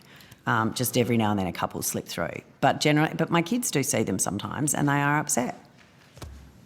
I think you should take all of these direct threats of harm seriously, and I hope you are engaging with the police. And again... we send them to the AFP and there's nothing done, mate. Okay. Please do report direct threats of harm to the e-safety commissioner if it isn't taken down. I mean, part of the function that we have is to try and address this so that kind of behavior is not normalized. That's precisely why we've been given these systemic powers, particularly the basic online safety expectations. We do have to hold the company's feet to the fire so that they are taking responsibility for the abuse that is happening on their platform. Do you have I might just add, Senator, that the schemes that we operate are complaint-based schemes, and in order to investigate, there are some prerequisites. So reporting to companies is the first prerequisite. Without making any on-the-spot assessments, the schemes that we operate do cover, as the Commissioner has explained, cyber abuse directed towards an Australian adult that is intended to cause serious harm. So that would be the lens through which we'd initially assess any complaint to us. There is also a second power provided to us under the online content scheme in relation to inciting or instructing or promoting crime or violence. So specific direct threats against an individual could fall within scope of that component of the Act as well. So yes, I would encourage you and your staff to report to us. Just a note on the operation of the Act, in order for another person to report on behalf of the target of cyber abuse, we just need to have some validation that that permission, that consent has been granted by the target. Quite frankly, I need an extra staff member to go through. I understand. Patrolling. We're a bit busy, but yeah. I understand. Thank you. Senator Payman. Thank you, Chair. Commissioner, thank you for your contribution, and all the questions that everyone else has asked has been quite helpful. I just have one question to ask about how does Australia's regulatory approach on online safety compare internationally? Well, we are the first online safety commissioner anywhere in the world. Fiji established theirs in 2018. They take a much more preventative approach rather than using specific civil powers to remediate harms or to take complaints. Interestingly, I'll be in Washington, D.C. next week setting up a global online safety regulators network with Ofcom, the media regulator in the UK, which will be taking on online safety harms role once their online safety bill is passed. And the Irish BAI will be setting up an online safety commissioner, and we spent about 2 years working with the government to help them along. Canada is looking at setting up an online safety commissioner, and with the Digital Services Act in Europe, there will be accountable authorities across Europe. I would say, generally speaking, the Irish are going to look at a model similar to ours in terms of using both individual complaint schemes and more systemic powers, whereas the European DSA and Ofcom's powers are going to be focused on much more large-scale systemic powers targeting duty of care. I would just say one of the, I think, the most rewarding, important things that we do is to be able to help Australians that are suffering harm. It also gives us really good insight into where systems are failing with these social media sites, and it gives us really a rich evidence base around online abuse trends. And of course, we bolster that with prevention on the front end and what I call proactive change by anticipating tech trends so that the technology and the new technology doesn't happen to us, that we're ready for it, and we're encouraging safety by design. So I think we have a unique model. The rest of the world is looking to us, and part of the idea of setting up this network is so that people can learn from us, from our triumphs, from our mistakes. There's certainly been mistakes made along the way. And so we're all moving in a similar trajectory, and we can be as effective as possible.